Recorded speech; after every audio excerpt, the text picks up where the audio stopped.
시청자 여러분 안녕하세요. 여도은입니다. 경제 시그널 10 시작하도록 하겠습니다. 오늘 장 국내 증시는 또다시 엇갈린 모습들이 나타나고 있습니다. 코스피의 시가총액 상위 종목들은 하이닉스, SK하이닉스의 주가 하락과 금융주 일부 종목들 그리고 지난주 랠리를 펼쳤던 두산에너빌리티의 주가가 상대적으로 큰 폭의 하락을 나타내자 지수는 약세 움직임이 나타나고 있고요. 반면 코스닥 같은 경우에는 알테오젠과 에코프로 그룹주의 상승세가 워낙에 탄력적이다 보니까 지수는 빨간불이 들어오고 있습니다. 자, 오늘 시장에서는 과연 어떨까요? 지난 주말 미국 시장은 그래도 상승을 했지만 눈치를 다소 보는 모습이었는데 국내도 이번 주 미국의 금리 결정, 전반적으로 인하를 생각을 하고는 있지만 그 인하에 대한 시장의 반응이 어떻게 나타날지 아직까지 우리가 섣부르게 판단을 하기 어렵기 때문에 눈치를 계속해서 보고 있는 것 같습니다. 자, 과연 오늘 장의 흐름은 어떨까요? 키워드를 통해서 하나씩 정리해 보도록 하죠. 첫 번째 키워드입니다. 2차 전지주들이 오늘 장 탄력이 강합니다. 지난주 주말에도 그렇고요. 오늘 장에도 그런데 과연 2차 랠리가 가능하게 될까요? 사실 2차 전지 관련한 종목들은 전기차 판매 부진이 계속해서 발목을 잡고 있는 모습 속에서 이전의 상승은 ESS 쪽에 모멘텀이 붙었습니다. 최근에는 주가 하락이 나타나더라도 이게 좀 제한적인 하락이 보였던 건 전기차의 부진이 다른 2차 전지 관련한 모멘텀, 새롭게 불거지고 있는 ESS나 또 로보 플러스 알파가 생기면서 어느 정도 좀 하방에 대한 압력을 완화시켜주고 있다는 분석이 나오고 있습니다. 자, 이 가운데 LG엔솔 같은 경우에는 벤츠와 배터리 공급 계약 체결 소식이 전해지고 있는 상황이고요. 에코프로 그룹주들은 에코프로 BM과 에코프로뿐만 아니라 전체 그룹주들의 랠리가 지난 주말에 이어서 오늘 장에서도 펼쳐지고 있고요. 특히나 에코프로의 주가는 오늘 장 10% 넘는 강한 상승을 나타내면서 다시 한번 코스닥 대장주의 역할을, 2차 전지 대장주 역할을 에코프로 그룹주가 하는 것인가 하는 기대감을 갖게 합니다. 그러나 아직까지 새로운 모멘텀이라고 하는 ESS 관련해서도 그리고 로봇 관련해서도 기대감은 유효하지만 아직 전기차를 완전하게 상쇄할 수준은 안 되고요. 로봇 기대감에 대한 이야기가 많이 나오고 있죠. 결국에는 휴머노이드 로봇이나 피지컬 AI가 만들어지게 되면 이 배터리가 탑재되는 양이 늘어나기 때문에 이에 대한 모멘텀을 받을 수는 있지만 상대적으로 아직까지 우리가 거리가 아직 멀어서 기대감을 가질 뿐 실질적으로 숫자까지 찍히는 것은 조금 더 기다려봐야 한다는 시각입니다. 이 가운데 관련된 종목들의 최근의 주가 추이는 어땠을까요? 차트를 통해서 한번 보도록 하죠. 그동안 2차 전지 관련한 종목들의 차트 보여주시죠. 자, 2차 전지 관련한 종목들의 추이를 보면요. 코스피 대비해서도 상대적인 수익률이 좀 낮았습니다. 코스피가 초록색 차트고요. 회색깔 차트가 2차 전지 종목들인데 괴리가 꽤 크죠. 지난번 한 번의 랠리를 펼쳐졌을 때 많은 종목들이 상승세를 보이면서 코스피의 수익률을 조금 쫓아가나 싶었는데 다시 한번 좀 벌어지는 모습이었고요. 종목들 흐름을 봐도 LG에너지 솔루션을 비롯한 LNF, 포스코퓨처엠 등의 종목들도 모두 큰 폭의 상승을 보였다가 하락을 보였는데요. 그렇다고 이전 수준까지 빠진 것은 아니기 때문에 시장에서는 전기차의 부진을 어느 정도 다른 모멘텀으로 지금 상쇄하고 있다는 분석. 거기에 대해서 또 최근 한 애널리스트는 저가 매수, 오히려 이렇게 조정을 보였을 때 저가 매수할 타이밍이다라는 분석까지 내놓으면서 오늘장 2차 전지주 상승에 더 불을 붙이고 있습니다. 과연 올해 연말 그리고 내년까지 생각했을 때 2차 전지주들 지금 투자해도 좋을지 잠시 후에 자세하게 확인해 보도록 하죠. 자, 두 번째로 기존 주도주 가운데 반도체 얘기를 많이 했고요. 조방원 지금 구간에서의 숨고르기를 하고 있다. 뭐부터 상승을 할지에 대해서 시장은 계속해서 주목을 해보라라고 이야기를 하고 있습니다. 차트를 먼저 좀 보고 싶은데요. 조방원 종목들이 그동안 꽤 많이 하락했습니다. 한 달 동안의 주가 흐름을 봐도요. 조선 대표적인 종목들, 방산, 원전 관련한 종목들이 일제히 하락세를 보였는데 지난주에 원전은 상대적으로 미국발 모멘텀에 의해서 상승세를 보였지만 다른 종목들은 그렇지를 못했습니다. 최근 한 달 동안 조방원 종목들의 주가 추이 한번 보도록 할까요? 조선주는 지금 하나오션을 비롯해서 제일 많이 하락을 했죠. 그리고 삼성중공업이 11%대, 그리고 HD 현대중공업도 5%대 하락했고요. 방산주 가운데서는 LIG 넥스원의 하락폭이 가장 컸습니다. 28%대 한 달 동안 하락했고 현대로템도 그리고 한화에어로스페이스가 상대적으로 덜 하락했다라고도 하지만 11%대 하락을 했고요. 원전주들은 지난주에 두산날라비 대표적인 종목들 낙폭을 좀 줄이긴 했지만 10%대 고점 대비해서 하락세를 보였습니다. 그러나 단기 급등에 대한 부담은 수급의 이동이 겹치면서 일제히 조정을 나타낸 것일 뿐이고 조선방산 원전주 두 달을 숫때 지금 하락세를 보이긴 했지만 지금 앞으로의 수주나 실적 그리고 산업의 구조는 흔들림이 없는 구간이다라는 분석이 나오고 있고요.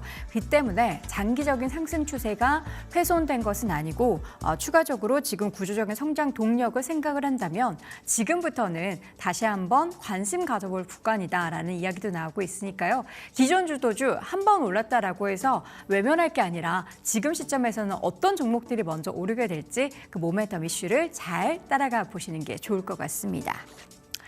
자, 마지막으로 세 번째 키워드 열어보시죠. K-뷰티의 인기가 정말 대단합니다. 특히 미국에서는 정말 핫하디 핫해가지고요. 주가도 앞으로 더 핫해질지에 대한 관심이 다시 한번 쏠리고 있습니다.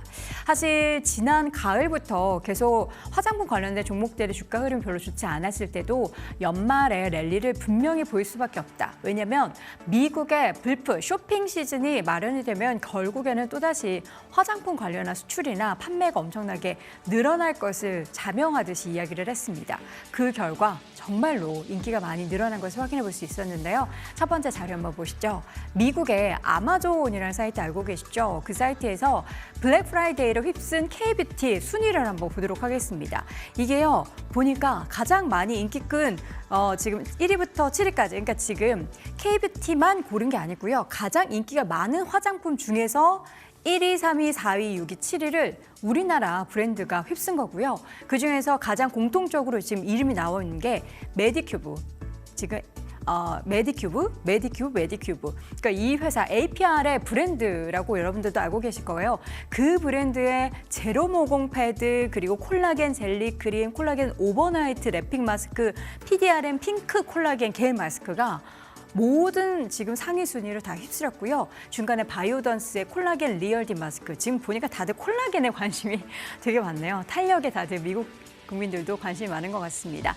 이렇게 해서 블랙 프라이데이에 아마존에서 우리나라 K-뷰티만 고른 게 아니라 전체 순위 10위권 내에서 이렇게나 많은 브랜드들이 특히나 APR 브랜드라는 것을 확인해 볼 수가 있었습니다. 메디큐브의 마스크나 코스알엑스의 세럼이 불프에서 정말 인기를 많이 끌었다라고 하는데 올해는 K-뷰티가 미국에서의 매출이 20억 달러를 더 넘어설 것이다 라고 보고 있고요. K-뷰티의 열풍은 지금 미국의 울타뷰티라는 기업이 있었는데 지난주 실적 발표하고 향후에 대한 실적 전망치를 끌어올렸는데 그 배경은 결국에 우리나라 K-뷰티의 영향이다라는 것이 밝혀지면서 앞으로 얼마나 더 많이 팔릴까 하는 기대감을 갖게 합니다. 차트 하나 준비했는데요. K-뷰티의 수출 상황을 한번 표로 준비를 해봤습니다. 가장 많이 수출하고 있는 국가는 단연 우리나라였습니다. 지금 계속해서 올라가고 있는 것을 확인해 볼 수 있는데 글로벌 화장품 수출국 순위에서 봐도요. 프랑스 브랜드, 유럽 브랜드 사실 많이 썼었잖아요. 근데 점점 더 내려가고 있는 상황이고 우리나라가 지금 치고 올라오는 것을 확인해 볼 수가 있습니다. 성장률이 정말 빨리 늘어나고 있고요. 우리나라 화장품 수출액도 지금 계속해서 올라가고 있는데 그리고 올해 말 기준으로 해서 아직 수출 데이터가 찍히지 않은 것을 확인해 볼 수가 있지만 결국에는 이 파란 점선이 채워지면서 계속해서 4년 연속 수출이 늘어날 것으로 예상을 하고 있습니다. 물론 수혜를 보는 기업은 일부가 될 수 있겠지만 관련한 OEM, ODM사들도 그렇고요. 관련 특정 브랜드들에 있어서 주가가 많이 올라왔다라고는 하지만 또 고점 대비해서 밀린 부분도 있기 때문에 어떤 기업이 또 가장 많은 K-뷰티의 수혜에 있어서 탑픽으로 꼽히게 될지 지금 APR이 가장 많이 꼽히고는 있는데 이것보다 더 좋은 기업도 있는지 한번 잠시 후 발굴을 해보도록 하겠습니다. 자, 이어서 경제 시그널 10 오늘 헤드라인 10가지 체크해 보도록 하죠. 첫 번째 헤드라인 먼저 한번 열어보시죠. 우리나라의 가계 비금융 자산이 주요국 가운데 최고 수준으로 집계가 됐습니다. 우리나라는 가계 자산 중에 부동산을 비롯한 그 비금융 자산의 비중이 60%가 넘는 것으로 나타났습니다. 이는 세계 주요국에 비해서 높아서 가계 유동성과 또 투자 활력 제고를 위한 금융투자 활성화 방안이 필요하다라는 주장이 제기가 되고 있는데요. 한국경제인연합회는 한국경제인협회 송원재 서울시립대 교수에게 의뢰한 주요국 가계자산 구성 비교 및 정책 과제 관련한 보고서에서 이런 데이터들이 나왔습니다. 보고서에 따르면 지난해 한국의 부동산 등에 관련한 비금융 자산의 비중이 64.5%로 우리나라와 미국 그리고 일본, 영국 4개 나라 가운데 가장 높은 것으로 집계가 됐고요. 미국은 부동산 등의 비금융 자산의 비중이 32%, 일본은 36%대, 그리고 영국은 51%대로 기록이 됐습니다. 상대적으로 영국도 꽤 높네요. 자, 이어서 두 번째 헤드라인 보시죠. 우리나라 기업의 자동차 그리고 차 배터리 관련한 저가 공세에 타격을 받고 있다는 소식입니다. 계속해서 중국발 저가 공세에 타격을 받는 건 어제 오늘 일은 아니었는데요. 중국 기업들이 이제 물건 수출 가격을 계속 낮추고 있는 저가 공세가 계속 이렇게 해서 2년 넘게 이어지면서 한국의 수출 기업에도 뚜렷한 가격이나 압력이 작용하고 있다는 연구 결과가 나왔습니다. 지면수 한국금융연구원 선임연구위원은 지난 7일 중국 기업의 저가 수출 양상과 구조조정 전망이라는 보고서 내용을 통해서 중국 해관총서 자료 등을 분석한 결과 중국 기업의 수출품 가격은 2023년 2분기부터 올해 9월까지 2년 넘게 계속해서 기조적으로 하락을 하고 있습니다. 이는 중국 내의 제조업 과잉 생산이 심화되면서 이 기업들이 수출 가격을 낮추는 제살꺾기 경쟁으로 수출 물량이 늘어난 결과로 해석이 되고 있는데요.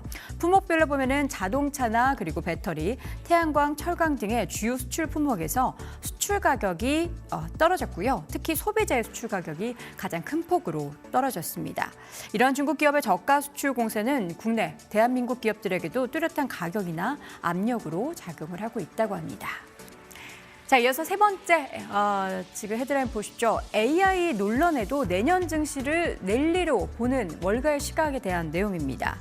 인공지능 관련한 업종의 거품 논란에도 불구하고 지금 글로벌 주요 자산 운용사 중에 대다수는 내년도에도 글로벌 증시가 강세장을 이어갈 것으로 내다보고 있습니다. 내용에 따르면 블룸버그 인터뷰에 응한 미국과 유럽 그리고 아시아 지역의 글로벌 운용사 37개사 중에 30개사가 2026년도 증시 전망에 대한 위험 선호 시각을 유지한다라고 답변을 했습니다. 위험 선호 시각이라는 것은 주식 쪽에 있어서의 투자 비중을 늘리겠다라는 거죠. 회복력이 있는 글로벌 성장세 그리고 AI의 추가 발전, 완화적인 통화 정책 그리고 재정 부양책이 글로벌 주식 시장의 강세를 지속시킬 거라는 것이 대다수 운용사들의 판단이었고요. 월가 시각에서는 AI 관련 업종을 중심으로 한 가파른 증시의 랠리로 현재 뉴욕 증시가 2000년 닷컴 버블이 터지기 직전의 상태와 유사하다라는 경고도 함께 내놓고 있습니다. 자, 이어서 네 번째 헤드라인 열어보시죠. 석유류 물가가 3년 만에 상승세 보이고 있다는 내용입니다. 올해 들어서 11월까지 석유류 물가가 3년 만에 상승세를 보이면서 생계비 부담이 우려가 커지고 있습니다. 정부는 이에 대해서 새해에도 유류세 인하 조치 연장을 검토하는 방안에 대해서 지금 무게가 쏠리고 있다고 하죠. 국가 통계 포털에 따르면 올해 1월부터 11월까지 석유류 소비자 물가는 작년 같은 기간에 비해서 2.1%로 올라서 3년 반 만에 가장 높은 수준을 보였습니다. 이와 함께 석유류의 가격은 소비자 물가의 전체에 미치는 영향도 꽤 큰 편인데요. 이런 이유를 들어서 관계부처에 따르면 기획재정부는 유가와 환율 그리고 물가 등의 변수를 고려해서 이르면 이달 중순 유류세를 한시적으로 인하하는 조치를 연장을 할지 여부를 결정할 계획입니다. 자, 이어서 다섯 번째 헤드라인 보시죠. 기업에서의 해외 직접 투자가 7천억 달러를 돌파했다라는 소식입니다. 국내 기업의 해외 직접 투자의 잔액이 처음으로 7천억 달러를 돌파를 했습니다.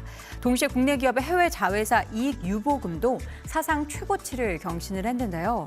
한국은행의 국제 투자 대조표에 따르면 내국인의 FDI, 그러니까 해외 직접 투자의 잔액이 지난 3분기 말 기준으로 7,069억 달러, 우리나라 한화 기준으로는 1,043조 원으로 올해 들어서만 500억 달러 가까이 늘었습니다. 올해 한국의 수출액이 사상 처음으로 7천억 달러를 돌파할 것으로 전망하고 있는데요. 이 FDI 잔액이 비슷한 규모에 먼저 도달한 셈입니다. 이에 대해서 정부 관계자는 수출 기업의 환전에 대해서 무역금융 등의 정책 자금을 지원하는 인센티브를 제공하려고 한다라고 말했고요. 전임 정부가 해외의 자회사의 국내 송금을 늘리면 자본의 리쇼어링으로 인정해서 보조금과 세제 혜택을 주겠다고 발표했지만 논의는 제자리 걸음을 면치 못하고 있습니다. 자, 이어서 6번째 헤드라인 보시죠. SK하이닉스에 대한 이야기입니다. SK하이닉스에 대한 목표 주가를 담은 내용인데요.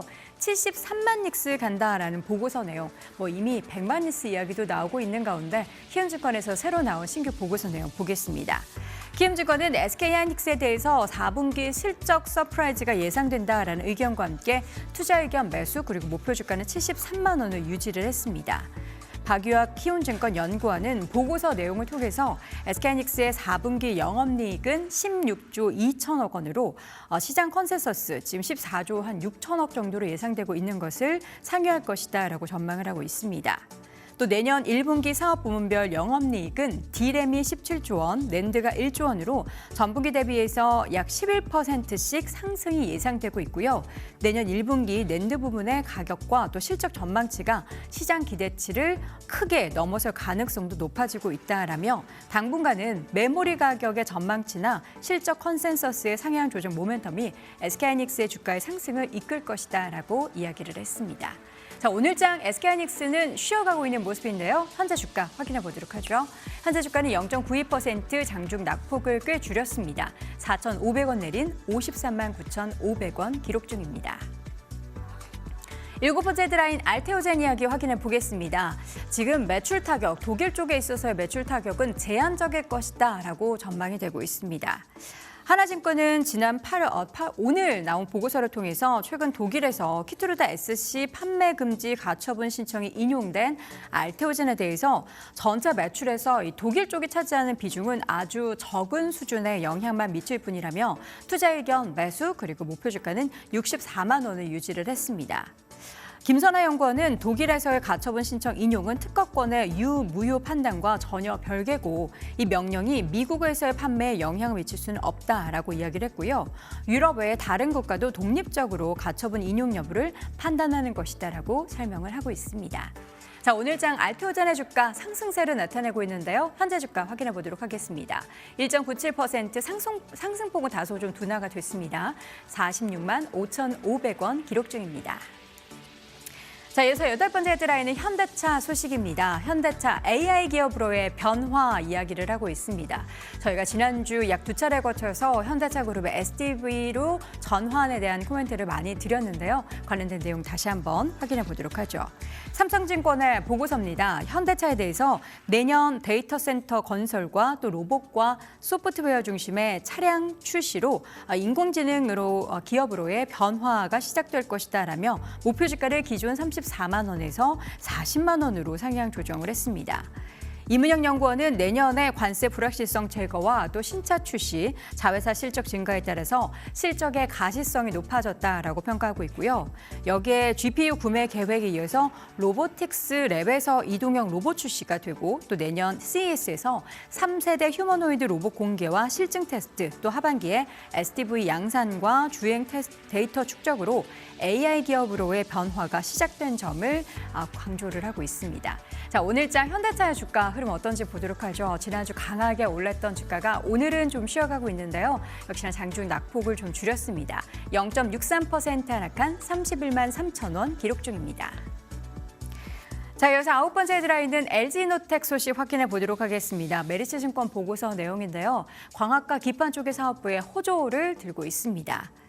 메리츠증권의 신규 보고서 내용 보겠습니다. 이 LG노텍에 대해서 내년도 영업이익의 추정치를 상향하며 목표 주가를 기존 27만 원에서 32만 원으로 약 19%가량 상향 조정을 했습니다.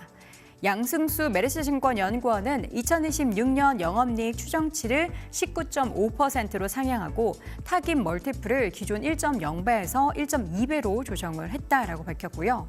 광학솔루션은 우려와 달리 안정적인 개선 흐름이 예상되고 기판 소재는 또 구조적인 성장 국면에 진입하면서 폭발적인 실적 상승이 증가가 예상이 된다라고 설명을 했습니다.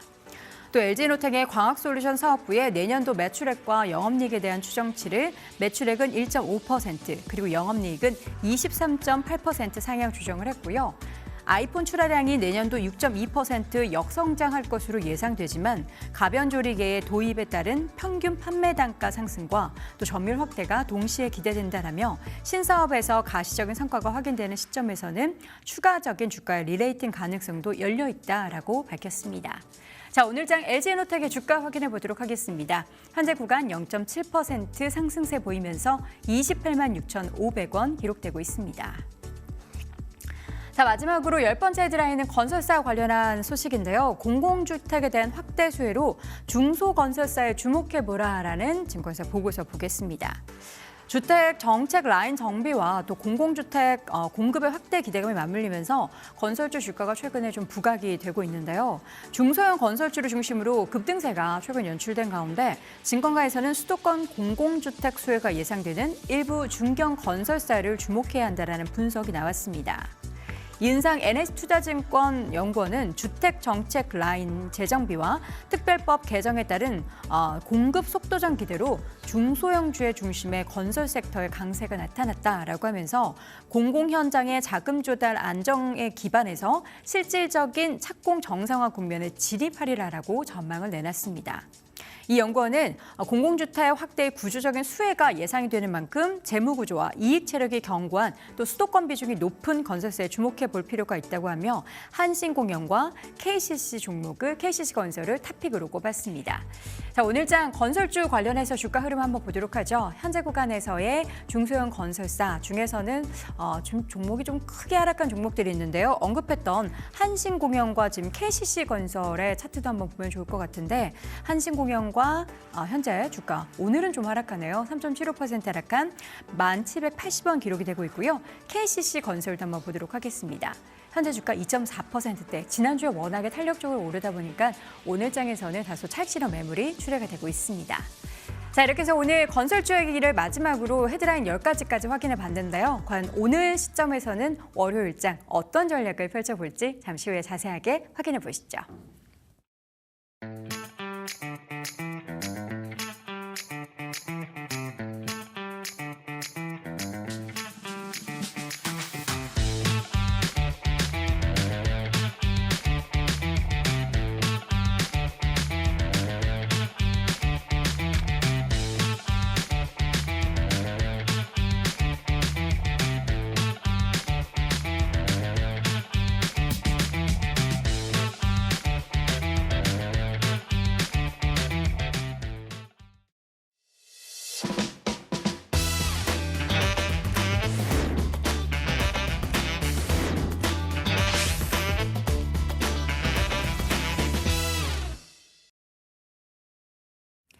경제 시그널 10 함께하고 있습니다. 현재 시각 10시 22분 지나고 있는 가운데 코스피 코스닥 양시장 모두 하락세를 보이고 있습니다.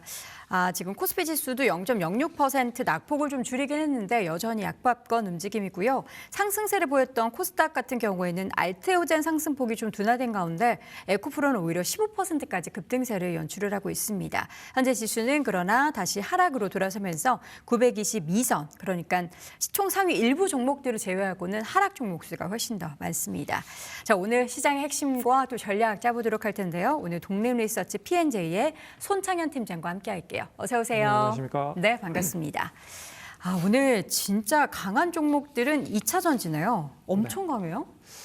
뭐 2차 전지 관련된 섹터가 뭐 여러 가지 뭐 이슈로 상승을 하고 있는 배경인 것 같은데 제가 봤을 때는 그 시장에서는 좀 알려지지 않고 있는 이유 중에 하나가 알테오젠이 이제 코스피 시장 이전한단 말이죠. 그러면 그게 알려지지 않았나요? 근데 이게 그렇게 일반인들한테는 많이 그래요? 안 알려진 것 같아서 근데 이게 이제 상장이 되면 결국에 이제 2등 관련된 종목들, 흔히 말하는 이제 시가총액이 큰 기업들 위주로 또 패시브 자금이 들어갈 가능성이 높습니다. 근데 그 중에서 가장 크게 이제 패시브 자금이 들어갈 수 있는 쪽이 2차 전지 섹터일 거예요. 그래서 에코프로나 에코프로 BM 뭐 이런 쪽에 대한 종목들이 조금 더 강세 흐름을 좀 보이고 있는 게 아닌가라고 생각을 할 수 있을 것 같고 그렇기 때문에 전반적으로 뭐 2차 전지 관련된 종목이 좀 강세 흐름으로 좀 전개되고 있는 게 아닌가. 그리고 뭐 계속 얘기가 나오고 있죠. 이 2차 전지가 예전에는 이 2차 전지 소재 쪽, 2차 전지 배터리 셀에만 의존을 했었던 그런 매출 구조에서 이제는 이제 ESS 관련된 매출 구조가 다변화가 됐기 때문에 거기에 대한 수혜도 분명히 있을 거라고 보고 있고요. 그리고 ESS가 내년에 이제 미국 쪽에서 관세를 한 50% 부과를 받습니다. 중국 쪽 ESS 관련돼서. 그러면 당연히 이제 대체할 수 있을 만한 나라나 그런 제품들이 당연히 이제 수혜를 받을 가능성이 높죠. 그런 점에서 국내 기업들이 그런 점에서 상당히 좀 수혜를 받을 가능성이 높지 않겠느냐라고 하는 점에서도 역시나 2차 전지 관련된 종목들이 강세를 좀 보이고 있다라고 보고 있고, 그동안에 좀 너무 많이 하락을 했죠. 그런 점에서 이제는 뭐 리튬 가격 상승과 그리고 원자재 가격이 상승을 하면서 어느 정도 가격에 대한 하방 경직이 만들어지면서 수익성도 보존을 할 수 있는 그런 시점을 만든 게 아닌가라고 볼 수 있을 것 같고, 그런 걸 틈타서 뭐 에코프로 그룹은 실적이 좀 턴어라운드를 하고 있는 상황입니다. 그렇기 때문에 뭐 이런 게 종합적으로 좀 수반이 돼서 오늘 2차 전지 종목에 좀 강한 흐름을 보이고 있는 게 아닌가라고 생각을 해봐야 될 것 같습니다. 2차 전지 관련한 종목들 중에서도 지금 유독 에코프로가 16% 급등하고 LG엔솔도 지금 6% 급등하고, 대형주 쪽에서는 LG엔솔이 지금 포스코퓨처엠과 함께 거의 대장 상승세를 다 흡수하고 있고요. 에코프로가 이렇게까지 올라가는 건 뭔가 뭐 다른 게 있나? 그냥 일단 뭐 긍정적인 전망은 전체를 보는 건데 유독 이 종목들이 움직이는 거는 왜 그런 거죠? 수급이 엄청 집중됐나요? 뭐 다른 제가 봤을 때는 여러 가지가 있지만 네. 이 신차에 대한 소재 관련돼서 이 수주에 대한 모멘텀이 존재하고 있는 게 아닌가라고 생각을 해볼 수도 있을 것 같습니다. 신차에 대한 소재 수주 그러니까 모멘텀이요? 쉽게 좀 말해주세요. 쉽게 말해서 테슬라나 네. 이런, 그리고 또 GM이라든지 그럼 신차를 좀 많이 출시를 할 수밖에 없잖아요. 네. 전기차를. 네. 그런 점에서 거기에 대한 장기 수주 모멘텀이 좀 이어질 가능성도 배제할 수는 없지 않겠느냐. 그 LG엔솔과 에코프로가요? 아니 에코프로 관련돼서 결국에는 소재가 이 다양한 쪽으로 ESS나 빅테크 쪽으로도 좀 장기화 수주 모멘텀이 있는 게 아닌가라고 생각을 해봐야 될 것 같습니다. 그럼 막연한 기대인가요? 아니면 뭐 구체적인 뭔가 조금씩 실마리가 잡힐 만한 이슈가 있는 건가요? 일단은 조그만한 실마리가 잡힐 수 있는 거리들이 최근에 나온 뉴스들이라고 생각을 할 수 있을 것 같아요. 그래서 앞에서 잠깐 얘기해드렸지만 ESS 관련돼서 이게 좀 장기적인 수주로도 연계가 될 가능성이 상당히 높을 것 같거든요. 그렇기 때문에 제가 봤을 때는 거기에 대한 모멘텀이 좀 이어지고 있는 게 아닌가라고 보고 있고, 그리고 이제 테슬라가 이제 자율주행 관련된 로봇을 이제 본격적으로 출시를 하면 거기에 있어서도 좀 이 전기차에 대한 캐즘이 완연하게 좀 해소가 되면서 전기차 수급을 다시 끌어올릴 수 있을 만한 모멘텀을 만들 수 있기 때문에도 좀 장기 수주 모멘텀이 좀 이어질 가능성이 높지 않을까라고 좀 보고 있어서 이 테슬라만 있는 게 아니죠. 그렇기 때문에 테슬라뿐만 아니라 다른 내연기관을 만들고 있는 자동차도 결국엔 2차 전지를 만들어야 될 필요가 있어서 여기에 대한 수주 모멘텀도 좀 이어지고 있을 가능성이 크지 않겠느냐라고 저는 좀 생각을 하고 있습니다. 네. 그러면 손창현 팀장님도 보시기에는 코스피 대장주 역할은 지금 약간 박빙이긴 한데 LG엔솔과 포스코퓨처엠이고, 코스닥에서는 2차 전지 대장주를 에코프로로 보시는 거예요? 네, 에코프로로 보고 있죠. 코스피. 네, 아니 코스피에. 네, 코스피에서는? 코스피에서 대장주는 제가 봤을 땐 배터리 셀 관련된 종목들 2차 전지 쪽으로 포함을 한다라고 하면 네. LG 에너지 엔솔? 솔루션, 삼성 SDI, SK 이노베이션 이쪽이 제가 봤을 때는 가장 셋 다 말씀하시면 어떡해요? 제가 봤을 때는 가장 토픽은 LG 에너지 솔루션이라고 볼 수 있을 것 가장 같아요. 오늘 많이 오르는. 왜 그러냐면 LG 이제 화학 관련돼서도 실적이 이제 화학 쪽에 대한 실적이 완전하게 좀 턴어라운드를 할 수 있는 배경이 좀 이어지고 있고, 구조적인 그런 화학 쪽까지도 실적이 턴어라운드를 하면 기존에 부진했었던 이제 배터리 셀에서 이제 화학 쪽까지 더해지는 그런 실적 베이스가 좀 이어질 가능성이 높기 때문에 네. 제가 봤을 때는 LG 에너지 솔루션과 LG 화학 정도 관심 있게 볼 필요가 있자라고 말씀을 드려야 될 것 같습니다. 알겠습니다. 자, 오늘 시장에서 2차 전지 관련한 종목들의 랠리가 펼쳐지는데, 우리가 항상 이제 지난번에 한번 올랐을 때 모멘텀이 ESS 쪽이었는데, 이제 뭔가 ESS 쪽도 그런데 전기차 쪽에서도 슈가 플러스 알파의 모멘텀이 좀 붙게 되는 건지 기대를 한번 해볼 텐데요. 우리 워낙에 2차 전지 투자자 분들은 오랜 기간 동안 진짜말로 이제 물려 있는 분들이 많으시죠. 거기까지 기대하기에는 어떻게 좀 시간이 걸릴까요? 아니면 시간의 문제는 아니고 가격이 거기까지 도달하기에는 지금 업황 자체가 기대치를 조금 눈높이를 낮춰야 될까요? 눈높이를 제가 봤을 때는 좀 낮출 필요도 없지 않아 있다. 그렇게 네. 보고 있고 시장의 이제 수급 자체가 일단 뭐 고객 예탁금으로 보면 한 100조 이상이 된다. 그러면 대부분의 종목들의 온기가 좀 이어질 가능성이 높습니다. 수급이 전반적으로 다 뭐 시장을 부양을 하는데 몰릴 가능성이 높다는 거죠. 근데 지금 고객 예탁금도 그렇게 확 늘지 않고 있어서 어떻게 보면 돈 되는 쪽으로만 계속 몰리는 그런 상황이잖아요. 그래서 뭐 오늘은 뭐 2차 전지, 내일은 로봇, 뭐 내일은 또 뭐 기판 관련된 그리고 반도체라든지 뭐 이런 쪽으로 계속 순환매 형태로만 움직이고 있어서 이런 수급이라고 하면 역시나 2차 전지가 단기적으로 상승을 한다라고 해도 좀 이 상승 추세가 V자로 반등을 한다기보다는 완만하게 우상향을 할 가능성이 높다. 그렇게 좀 보셔야 될 것 같아서 어차피 시간은 우리 편이다라고 생각을 해보셔야 될 것 같고요. 그런 점에서 좀 길게 좀 보신다라고 하면 어느 정도 선까지는 좀 충분히 만회를 할 수 있다. 그렇기 때문에 지금 시점에는 무조건 매도를 하는 것보다는 조금 들고 가셔서 수익을 좀 극대화하는 전략을 추구하는 게 좋을 것 같다. 그렇게 좀 정리해야 될 것 같습니다. 알겠습니다. 2차 전지 특히 투자하신 분들 많기 때문에 오늘 또 반등이 반가운 마음에 또 시장 이야기 하기 전에 이것저것 여쭤봤고요.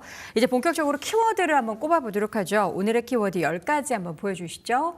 알테오젠과 조선주, 로봇주, 방산주, 2차 전지주, 자율주행 관련주, 대화제약, 동훈하나텍, 노타, NC소프트 이렇게 종목과 업종 키워드 꼽아봤습니다.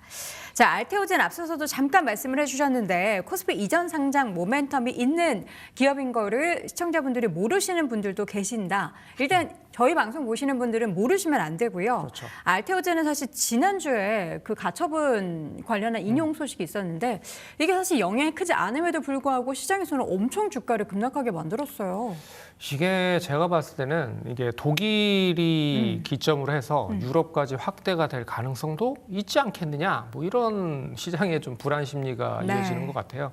그런 점에서 뭐 하락을 하고 있지만 이게 이제 독일 매출로만 따져도 2% 정도밖에 되지 않고 이게 이제 독일에서 판매 제한이 유럽까지 확대된다라고 해도 지금 이제 유럽 시장에서는 조금 이제 시작을 하고 있는 시장입니다. 그러니까 어떻게 보면 독일에서 먼저 이렇게 선제적으로 가처분 신청 인용을 한 것도 일단 경쟁사에서 이 알테오젠을 가만히 내비둘 경우에는 상당히 시장 캐파를 빼앗길 가능성도 높잖아요. 그런 점에서 미리 선제적으로 한 게 아닌가라고 생각을 할 수 있을 것 같고 만약에 유럽의 주요국까지 이게 확대가 된다고 하면 그래도 이제 7% 정도밖에 매출 비중이 되지 않는다. 그렇기 때문에 이게 이제 얼마만큼 장기화가 되는지가 관건일 것 같지만 그래도 특허에 대한 부분을 펌웨이하는 그런 이제 완전하게 특허를 무효로 판단할 수 있는 결과는 아니기 때문에 일단 다른 쪽, 뭐 미국이나 유럽 외쪽에서는 여전히 판매를 계속 할 수밖에 없는 구조가 되고 있다라고 좀 보고 있어서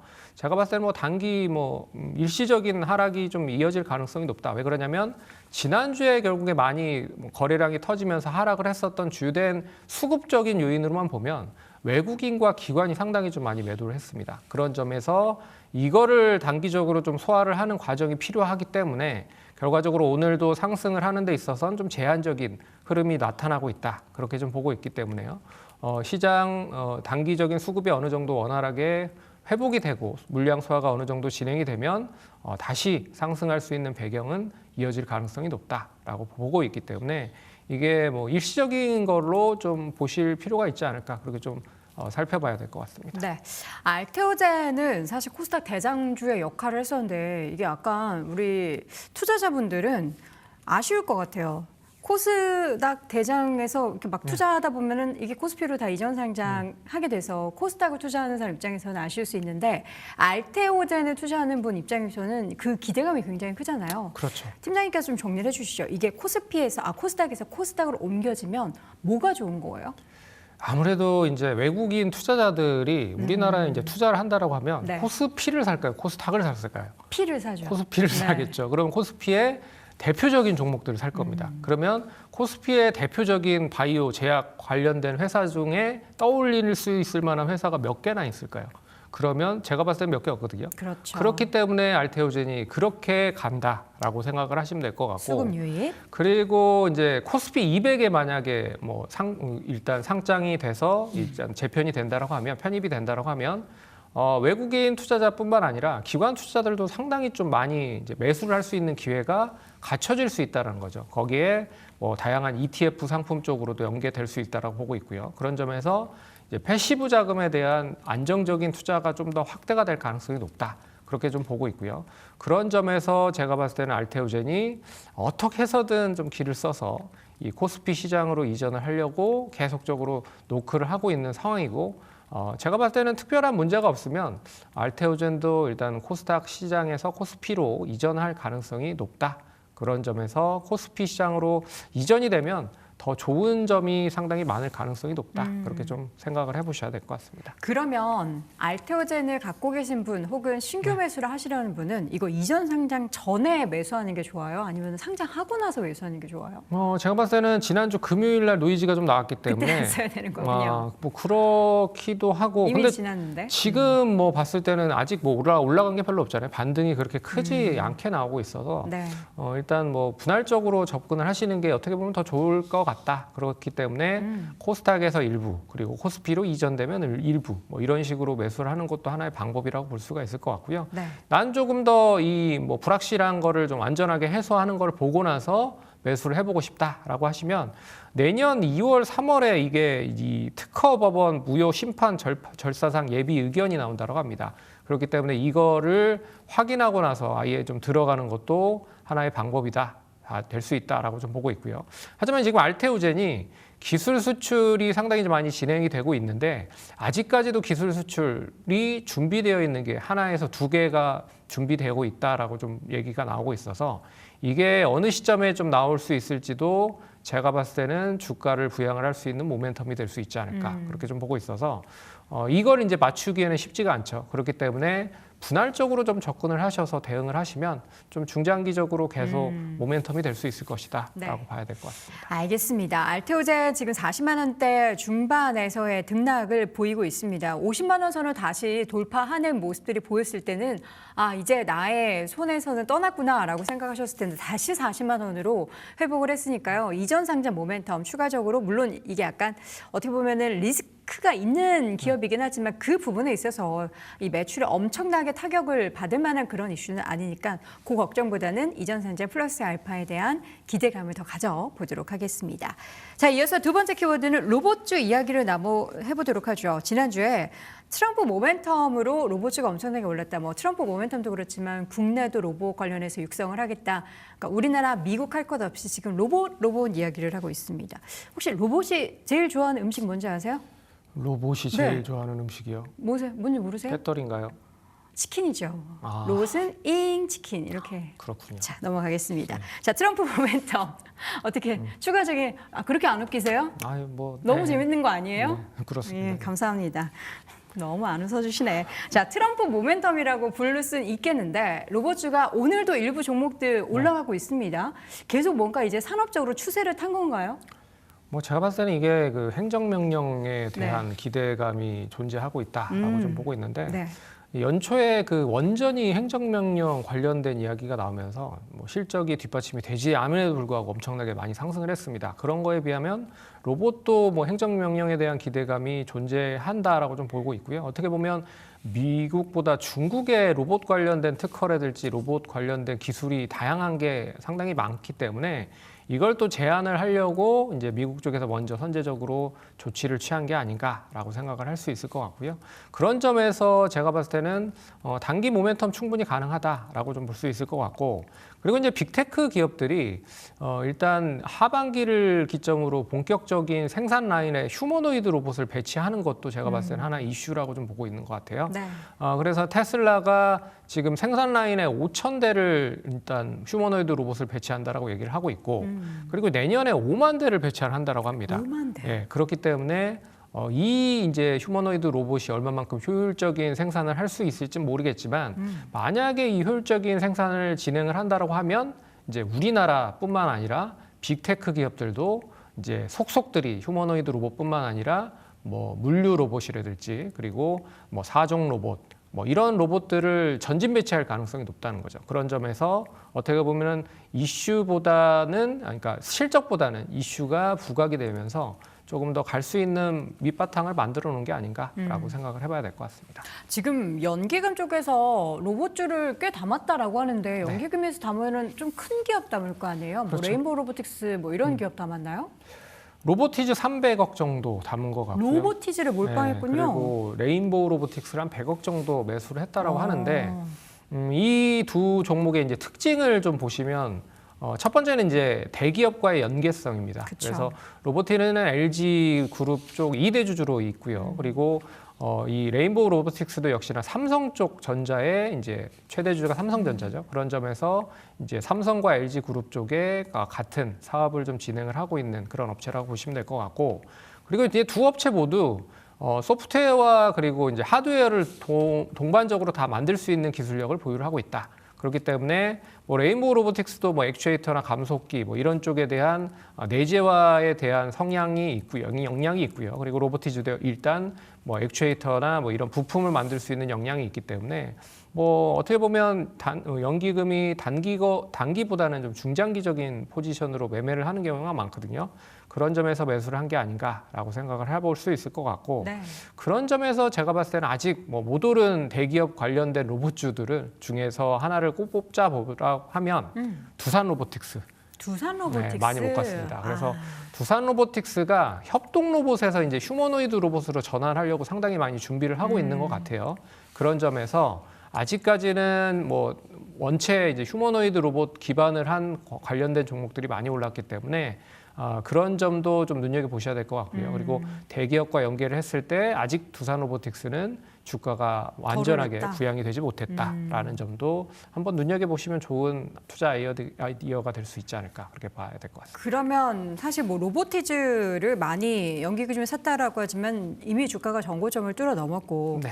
레인보우 로보틱스 한번 볼까요? 레인보우 로보틱스도 전고점을 뛰어넘지 못했지만 추세 이미 탔고, 근데 두산 로보틱스 같은 경우에는 올라가고 있긴 하지만 상대적으로 좀 밸류에이션 매력이 있는 그런 상황이다. 근데 사실 두산 로보틱스는 제가 개인적으로 이 종목 이제 이전부터 한번 투자를 했었거든요. 근데 너무 재미가 없는 거예요. 무겁죠. 네. 너무 무겁고 다른 로봇주 올라갈 때도 정말 많이 못 올라가요. 물론 최근에야 좀 이렇게 시세를 내고는 하지만 두산은 사실 이 두산 로보틱스가 뭐라 그러죠 이거? 팔을 되게 잘 만드는 로봇 팔. 네. 잘 만드는 걸로 되게 유명하잖아요. 이거 뭐라 그러죠 여기를?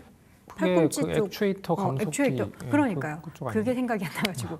근데도 부각이 안 되는 상황이었는데 수급적으로 봤을 때 여전히 소외되어 있을까 봐 좀 걱정하는 분들을 위해서 수급의 변화 좀 어떻게 있습니까?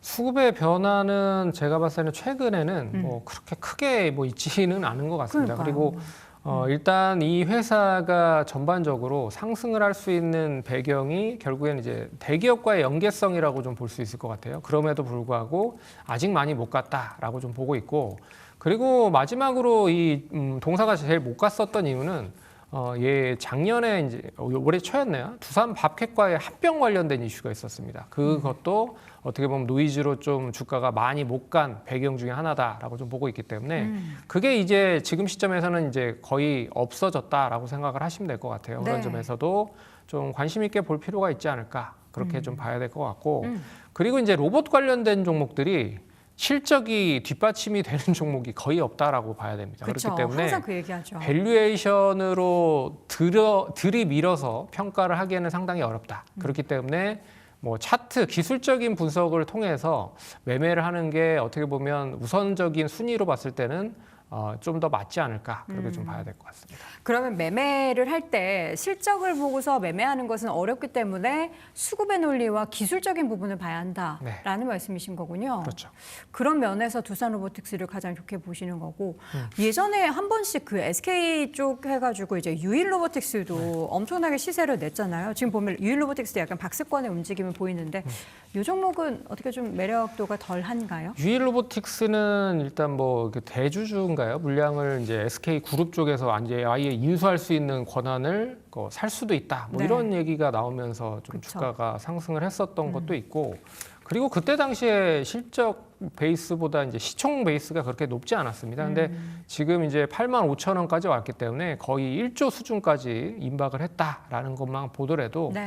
좀 많이 오른 감이 없지 않아 있죠. 그렇기 때문에 제가 봤을 때는 굳이 이제 올라간 종목이 더 많이 올라가는 시장이 최근의 시장인 것 같아요. 어떻게 보면 강세장의 전형적인 특징 중에 하나다라고도 볼 수가 있지만 그래도 많이 올라간 종목들보다 이제 못 올라간 종목들이 지금 관심을 받기 시작을 하는 그런 흐름이 좀 전개되고 있다. 로봇 관련돼서는. 그렇기 때문에 많이 못 올라간 로봇 관련된 종목도 관심 있게 봐야 될 필요가 있다. 그렇게 좀 정리해야 될 것 같습니다. 알겠습니다. 이렇게 해서 우리 로봇주에 관심이 있는 분들은 실적을 보고 투자하는 그런 모멘텀보다는 일단 형님이 뒷배경에 있고 뭐 레인보우 로보틱스도 그렇고 로보티스도 그렇고 다양하게 이제 형님들이 있는 기업들 가운데서 지금 상황에서 추세가 깨지지 않고 좀 덜 오른 종목들로 한번 도전을 해보도록 하겠습니다.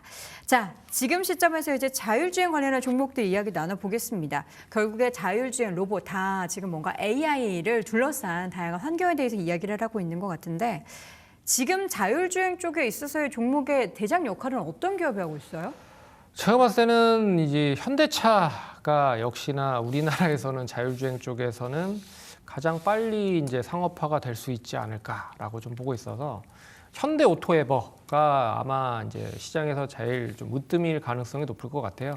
근데 이제 최근에 자율주행뿐만 아니라 이 자동차 관련된 섹터에 있는 종목들이 로봇과 같이 연계가 되면서 상승을 많이 하고 있는 상황입니다. 그래서 현대차도 이제 지난주에 많이 상승을 했었던 배경은 결국은 보스턴 다이나믹스의 휴머노이드 로봇을 현대차 쪽에 생산 라인에 투입을 하면서 그리고 생산 라인에 투입을 하면서 본격적으로 로봇 사업에 뛰어들 가능성이 높다라는 점이 이제 대두가 되면서 시장에서 이슈가 되고 있는 것 같고요. 그런 점에서 제가 봤을 때는 이제 테슬라가 로보택시에 본격적으로 사업을 진행을 하고 있는 상황이고 거기에 이제 따라서 우리나라도 자율주행뿐만 아니라 로봇 관련된 사업을 이제 자동차 쪽에 관련된 종목들이 한다. 그러면 1차적으로는 현대차 밸류체인에 있는 종목들을 가장 먼저 선제적으로 봐야 될 필요가 있지 않을까라고 보고 있어서 일단 뭐 현대오토에버를 기반으로 한 현대차나 기아 그리고 현대모비스 정도가 일단 뭐 자율주행 관련돼서도 가장 좀 으뜸이 될 수 있는 종목이 아닐까 그렇게 좀 정리를 해봐야 될 것 같습니다. 사실 각각의 기업들의 대기업들의 이제 대표적인 그런 AI 소프트웨어 기업들이 있죠. 현대차 그룹에는 현대오토에버가 있고 삼성에는 삼성 SDS가 있고 LG에는 LG CNS가 있습니다. 사실 앞서서 저희가 뭐 로봇 얘기할 때도 그렇고 지금 뭐 자율주행 관련한 종목에 대한 이야기를 할 때도 그렇고 사실 대표적인 대기업을 매수하는 게 좀 안정적인 측면에 있어서는 좀 좋지 않을까라는 생각이 드는데 앞서 말씀해 주셨던 현대오토에버는 사실 최근에 이렇게 큰 종목이 묵직한 종목이 많이 올라갔죠. 주가가 이렇게나 가볍게 급등을 했어요. 제 증권가에서는 열심히 목표가 올리고는 있는데 너무 급격하게 올라서 지금은 따라가기에는 조금 부담스럽긴 하죠. 그렇죠. 그래서 제가 봤을 때는 이제 못 올라간 종목들도 이제 현대차 그룹 쪽에서는 좀 있는 것 같습니다. 어떻게 보면 현대위아나 현대글로비스 정도는 많이 못 오른 게 아닌가라고 위아도 생각을. 엄청 올라갔는데요. 네, 위아도 많이 올랐죠. 근데 네. 뭐 같이 비교를 해보면 덜 오른 게 아닌가라고 생각을 해볼 수 있을 것 같고요. 그런 점에서 이제 현대위아나 현대글로비스를 이제 보고 있는 배경은 이제 물류 로봇 관련된 부분 그리고 자율주행 그 주차 서비스를 진행을 하고 있는 로봇도 뭐 이쪽에서 만들고 있기 때문에 그게 이제 본격적으로 시장에 출시가 된다라고 하면 가장 빠르게 출시가 될 가능성이 높지 않겠느냐라고 봐야 될 것 같고요. 네.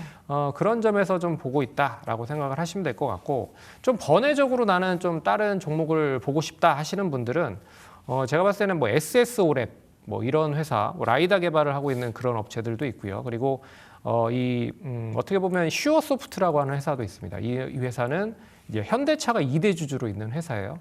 그렇기 때문에 소프트웨어를 만들고 거기에 이제 일단 뭐 여러 가지 자율주행 관련된 기술도 보유를 하고 있기 때문에 현대차가 미리 좀 투자를 한 그런 기업들이다라고 좀 보고 있어서 뭐 SS오랩이나 뭐 슈어소프트 같은 종목들도 관심 있게 보시면 좋을 것 같고 저는 지금은 좀 많이 쉬고 있는 상황이지만 네.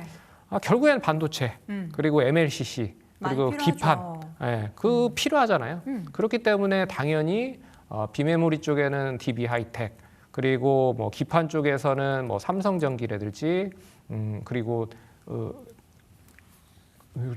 예, 종목들 LG노텍 뭐 네. 이런 종목들도 관심 있게 보시면 좋지 않을까 그렇게 봐야 될 것 같습니다. 자율주행은 사실 어떻게 보면 이제 막 시작하는 단계에 놓여 있습니다. 뭐 주말 사이도 그렇고 지난주에도 그렇고 지금 감독형 FSD 테슬라에 우리나라 지금 들어오고 나서 엄청나게 인기를 끌고 있잖아요. 그러면서 현대차의 자율주행 기술은 이걸 너무 못 따라하는 게 아닌가라는 지적들이 있는데 어떻게 좀 기대하십니까? 현대차의 자율주행 기술 저는 지금은 이제 공개되지 않았지만 뭔가 있을 것이다. 기대하십니까? 좀 건너 지인이 있는데 현대 쪽에 계시거든요. 네. 근데 상당히 그쪽에서도 많이 준비를 하고 있다. 그리고 준비를 하고 있는데 그게 뭔가 기대할 만하다. 그리고 그게 생각보다 이 기술 수준이 낮지 않다라고 얘기를 하고 있기 때문에 제가 봤을 때는 언론에서 적극적으로 표현을 안 해서 그렇지 만약에 어느 정도 적극적인 표현을 할 만한 구간이 온다라고 하면 좀 관련돼서도 이슈가 될 수 있지 않을까 그렇게 보고 있고요. 그리고 최근에 이제 송창현인가요? 저랑 이름은 좀 같지만 그 이제 뭐 이 소프트웨어 쪽 관련된 포티투닷 계신 이제 부분이 네. 사퇴를 하셨잖아요. 그런 점도 제가 봤을 때는 이제 현대차 그룹 계열 쪽에 계셨던 분이 이제 사퇴를 했기 때문에 이 뭐 다양한 뭐 이야기들이 많습니다. 아예 그냥 이 대표를 바꾸면서 다른 쪽에 대한 개발을 조금 더 늘릴 가능성도 높지 않겠느냐. 뭐 이런 얘기도 있기 때문에 제가 봤을 때는 좀 기대를 하고 있다라고 생각을 하시면 될 것 같습니다. 알겠습니다. 기대 한번 해보겠고요. 우리 손 팀장님이 오늘 고르신 탑픽 마지막으로 들어보도록 할 텐데 이 기업도 결국에는 약간 현대차 쪽에 있어서의 밸류체인이네요. 그렇죠. 제가 봤을 때는 이제 자동차 관련된 종목들이 당연히 이제 이슈가 될 가능성이 높다. 왜 그러냐면 이게 완전 자동화가 되면 지금 현대차 쪽에 대한 생산 물량을 60% 이상 더 늘어날 수 있다고 합니다. 그러면 이 오늘 얘기해드릴 종목은 PHA인데 이제 도어락 쪽 관련된 회사거든요. 근데 이 자동차 부품 쪽 회사들도 결국에는 현대차 자동차를 빨리 만들 수 있을 만한 역량을 이제 로봇을 배치를 하면서 생산량이 늘어나면 당연히 이제 로봇을 배치한 그런 자동차 부품 업체들도 같이 따라가면서 생산을 할 수밖에 없다는 거죠. 그렇기 때문에 일단 동사 같은 그런 기업들이 다시 재평가를 받을 가능성이 높다라고 좀 보고 있고요. 그리고 이제 트럼프 대통령이 연비 규제 완화 관련된 얘기를 했죠. 그런 점에서도 내연기관 차에 대한 다시 부활을 좀 알릴 수 있는 그런 기회가 이어지고 있다라고 좀 보고 있어서 일단 자동차가 지금 뭐 하이브리드나 전기차로 많이 판매가 되고 있지만 내연기관 차도 많이 팔릴 수 있는 배경을 만들어줬다라고 하는 것도 눈여겨보셔야 될 것 같고 동사는 일단 미국이나 인도 신공장에 대한 가동이 본격적인 생산이 된다고 하면 거기에 대한 수혜도 이어질 가능성이 높고요. 그리고 현대차가 이제 로봇 배치를 통해서 이제 밸류체인의 뭐 수혜가 된다라고 하면 이런 종목들도 다시 한번 재평가를 받을 가능성이 높다. 그렇게 좀 봐야 될 것 같습니다. 그래서 지금 이제 3일 동안 상승을 했기 때문에 오늘 쉬어간다라고 생각을 하시면 될 것 같아요. 네. 12,030원 기록을 하고 있는데 12,000원, 11,900원까지 분할적으로 좀 충분히 매수 가능하다라고 말씀드릴 수 있을 것 같고 네. 1차적인 목표가는 14,500원 제시해드리도록 하겠습니다. 그리고 손절가는 1,900원 제시해드릴 테니까 참고하시면 좋을 것 같습니다. 알겠습니다. 오늘 손창현 팀장의 탑픽 종목 마지막 PHA까지 들어봤고요. 오늘 독립리서치 P&J의 손창현 팀장과 함께했습니다. 고맙습니다. 네.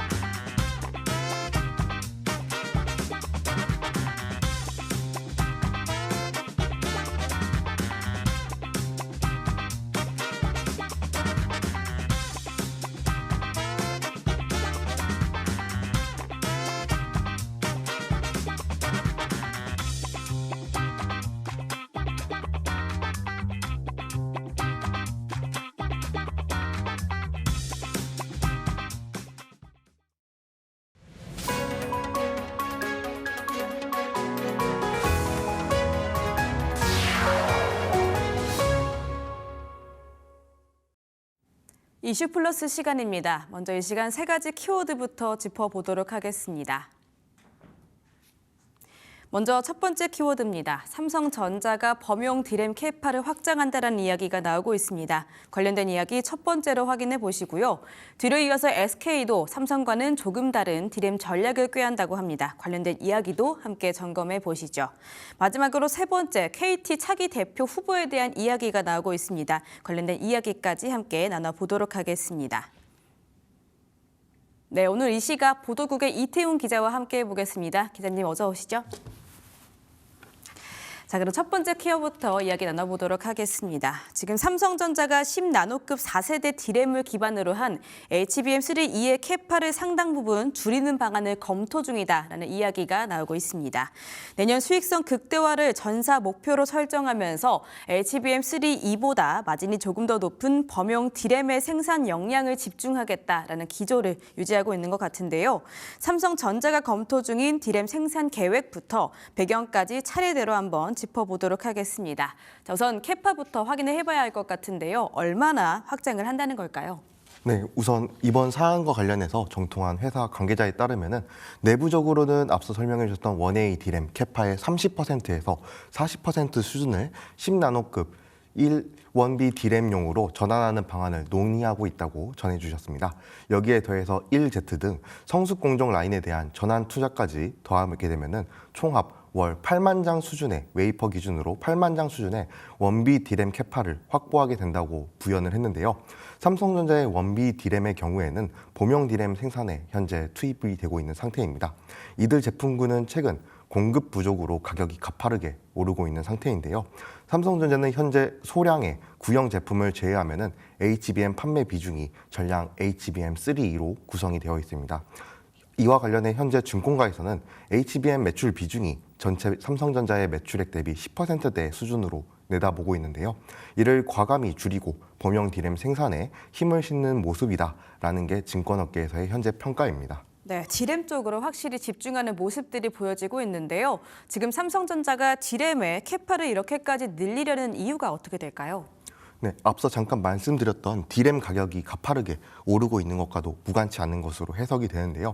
최근 글로벌 메모리 제조사들이 AI향 반도체 생산에 집중하면서 상대적으로 공급이 낮아지고 있는 레거시 메모리 가격이 치솟고 있는 상태입니다.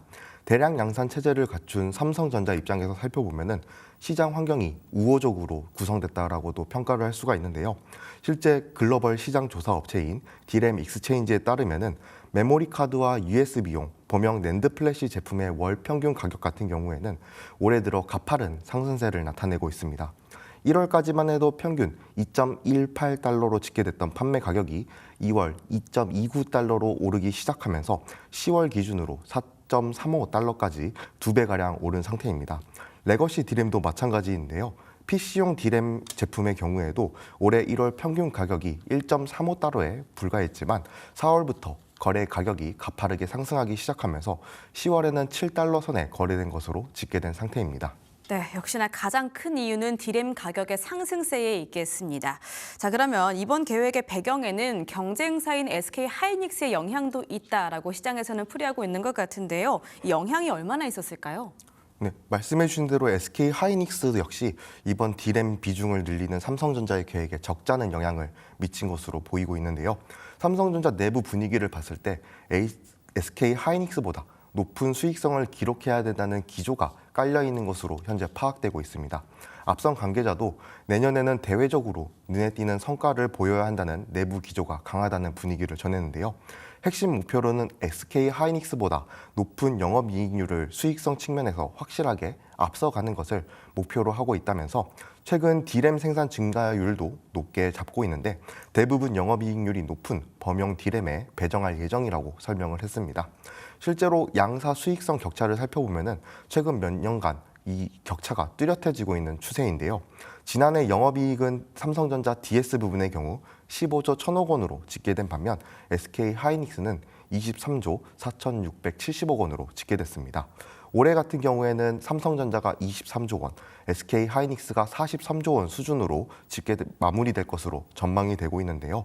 반도체 불황기였던 2023년의 경우에는 삼성전자가 DS 부문에서 14조 8,795억 원의 영업 손실을 기록한 것과 달리 SK 하이닉스 손실 규모가 7조 원에 불과한 등 2배 격차가 났던 것으로도 파악이 되고 있습니다. 알겠습니다. SK 하이닉스에 대한 이야기는 두 번째 키워드 때 보다 자세하게 한번 이야기 나눠보도록 하겠습니다. 자, 그리고 최근의 분위기를 보면 삼성전자가 향후 양산하게 되는 HBM4에 대한 기대가 조금 더 높은 것 같습니다. HBM4에 탑재되는 디램 생산 계획에 대해서는 좀 파악된 내용들이 있었을까요? 네, 우선 업계에 따르면은 삼성전자가 현재 준비하고 있는 차세대 제품인 HBM4와 관련해서도 신중한 투자 기조를 유지하고 있는 것으로 알려져 있는데요. 삼성전자는 HBM4에 원C D램을 적용하는 것으로 현재까지는 알려져 있습니다. 현재 웨이퍼 기준으로는 월 2만 장 수준으로 알려져 있는데 이에 대해 8만 장까지 확대하는 신규 투자를 검토하고 기존 성숙 레거시 공정 라인 역시 원C D램으로 전환해 내년 말 총 15만 장의 수준의 캐파를 확대한다는 계획을 구상 중인 것으로 파악이 되고 있습니다. 다만 삼성전자는 현재 엔비디아뿐만 아니라 HBM을 현재 AMD와 브로드컴, 구글 등 주요 빅테크 기업에도 납품을 하고 있는 상태인데요. AMD 같은 경우에는 내년부터 HBM4를 주력으로 사용할 계획이지만 나머지 브로드컴과 아마존 웹서비스, 구글 등은 여전히 HBM3E에 대한 수요가 이어질 전망으로 점쳐지고 있습니다. 이렇다 보니 삼성전자 역시 선단 공정에 대해서도 아직까지는 보수적인 투자 기조를 갖고 있는 것으로 파악이 된 상태입니다. 알겠습니다. 지금 삼성전자 10만 9,400원 선 지나가면서 전거래 대비 1%가량의 상승세에 이어가고 있습니다. 자, 그럼 두 번째 키워드 SK 하이닉스도 짚어보도록 하겠습니다. 삼성과는 조금 다른 전략을 꾀하고 있다고 하는데요. 하이닉스도 범용 디램 제조에 사용되는 10나노급 6세대 디램 캐파 확대에 속도를 내고 있는 상황입니다. 자, 지금 앞서 SK 하이닉스는 HBM의 생산 역량에 집중하기 위해서 주요 고객사들에게 범용 디램 공급 축소 방침을 잇따라서 통보했던 바가 있었는데요. 다만 삼성전자와 마찬가지로 최근 범용 디램의 가격 상승세가 가파르게 이어지면서 전략을 조금씩 조정하는 분위기로 보여지고 있습니다. 자, 이번에는 SK 하이닉스의 디램 계획이 좀 궁금합니다. 네, 우선 반도체 업계에 따르면은 SK 하이닉스는 현재 웨이퍼 기준으로 월 2만 장 수준인 원C D램 캐파를 최대 월 19만 장 규모까지 확대할 것으로 점쳐지고 있습니다. 주요 생산 거점으로는 이천에 있는 M14, M16 팹이 거론이 되고 있으며 청주에 있는 M15X 팹 역시 원C D램 라인을 일부 도입한 것으로 파악이 된 상태입니다. 이와 관련해 반도체 업계 한 관계자도 내년에 M14에서 월 13만 장 규모의 원C D램 캐파를 신규 확보하고 M15X에서는 3만 장, M16에서는 1만 장 이상의 투자를 현재 검토 중인 방향이라고 전해왔습니다. 그러면서 현재 SK 하이닉스 역시 범용 D램의 수요가 급증하면서 장기 공급 계약 대신 분기 단위로 계약을 체결하는 방식으로 매출 확대에 나서고 있다라는 내용을 전해왔는데요. 이와 관련해서 M14 팹의 경우 원래 낸드 플래시와 D램이 혼용됐던 하이브리드 형태의 생산 라인이었지만 최근 원C D램 공정이 전환 투자가 집중되며 범용 D램의 핵심 생산 기지로 자리 잡았다는 평가들이 나오고 있습니다. M16 역시 여유 공간까지 끌어다 쓰면서 생산량을 최대로 늘리는 방안을 검토 중이고 있는데요. 청주 M15X는 디자인 캐파 기준 월 9만 장의 규모로 HBM3E와 HBM4에 대응하려는 원비 D램의 중심 라인이지만 6만 장 규모로 원비 D램의 캐파를 유지하면서 나머지 3만 장에 대해서는 선단 공정인 원C D램 캐파를 대응할 것이라는 게 해당 관계자의 설명입니다.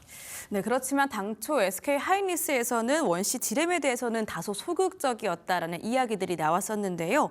이 부분은 전향적으로 바뀌었다라고 생각할 수 있는 부분이 될까요? 네, 말씀해 주신 것처럼 SK 하이닉스가 당초에는 다소 소극적이었다는 평가가 나오는 만큼 이번에 대해서 범용 디램에 대해서 전향적으로 투자를 검토하고 있다는 평가들이 나오고 있는데요.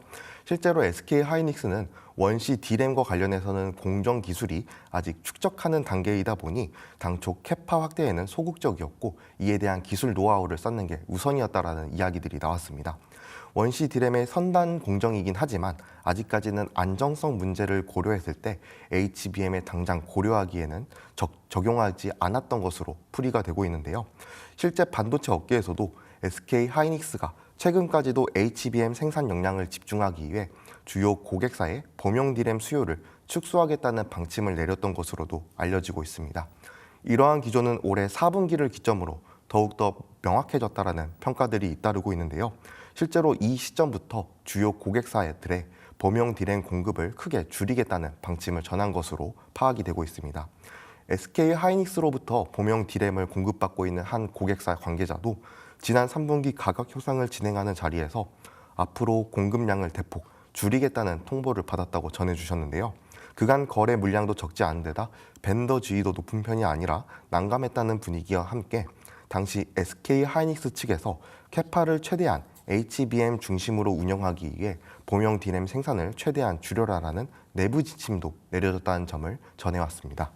네, SK 하이닉스도 이렇게 디램 캐파를 확장하는 이유는 역시나 디램 가격에 영향을 많이 미쳤다라고 봐도 괜찮은 건가요?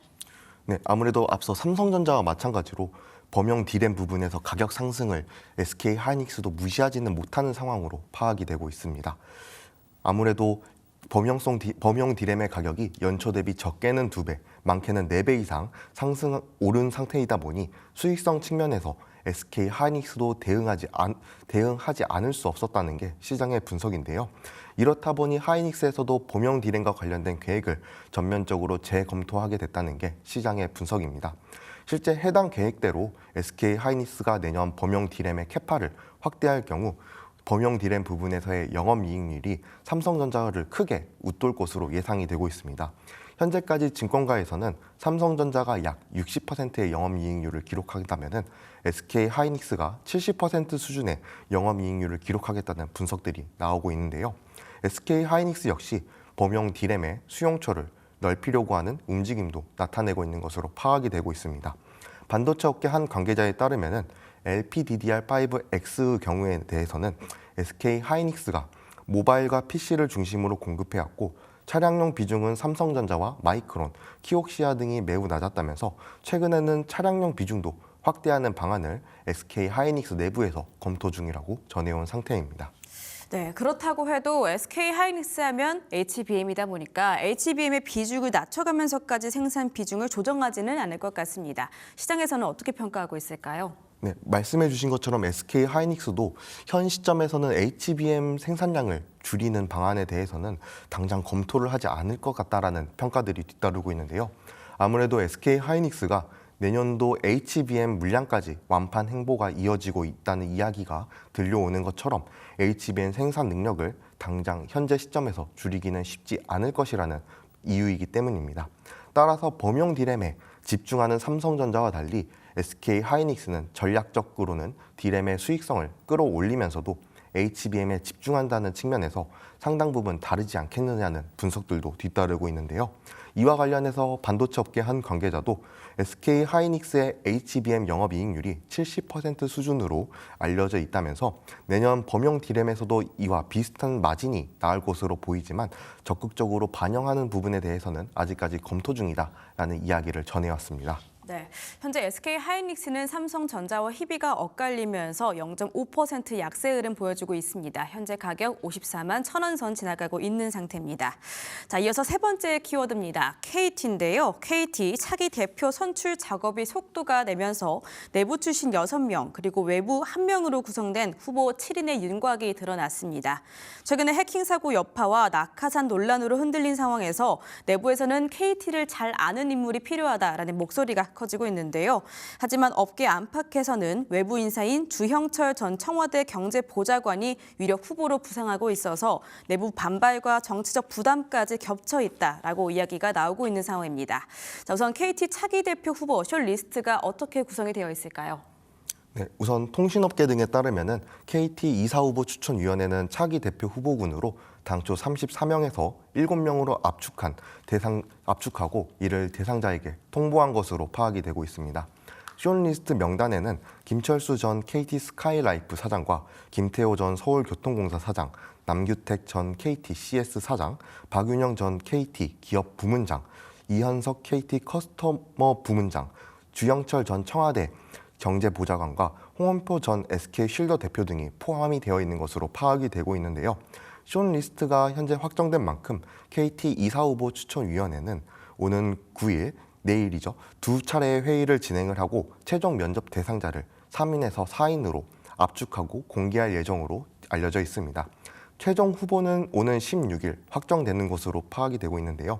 우선 업계에서는 KT 출신 후보 6명 중에서는 박윤현 전 사장이 숏리스트 후보에 포함될 가능성이 높은 것으로 파악 중에 있습니다. 네, 다음 주 16일을 한번 주목해 보시는 게 좋을 것 같습니다.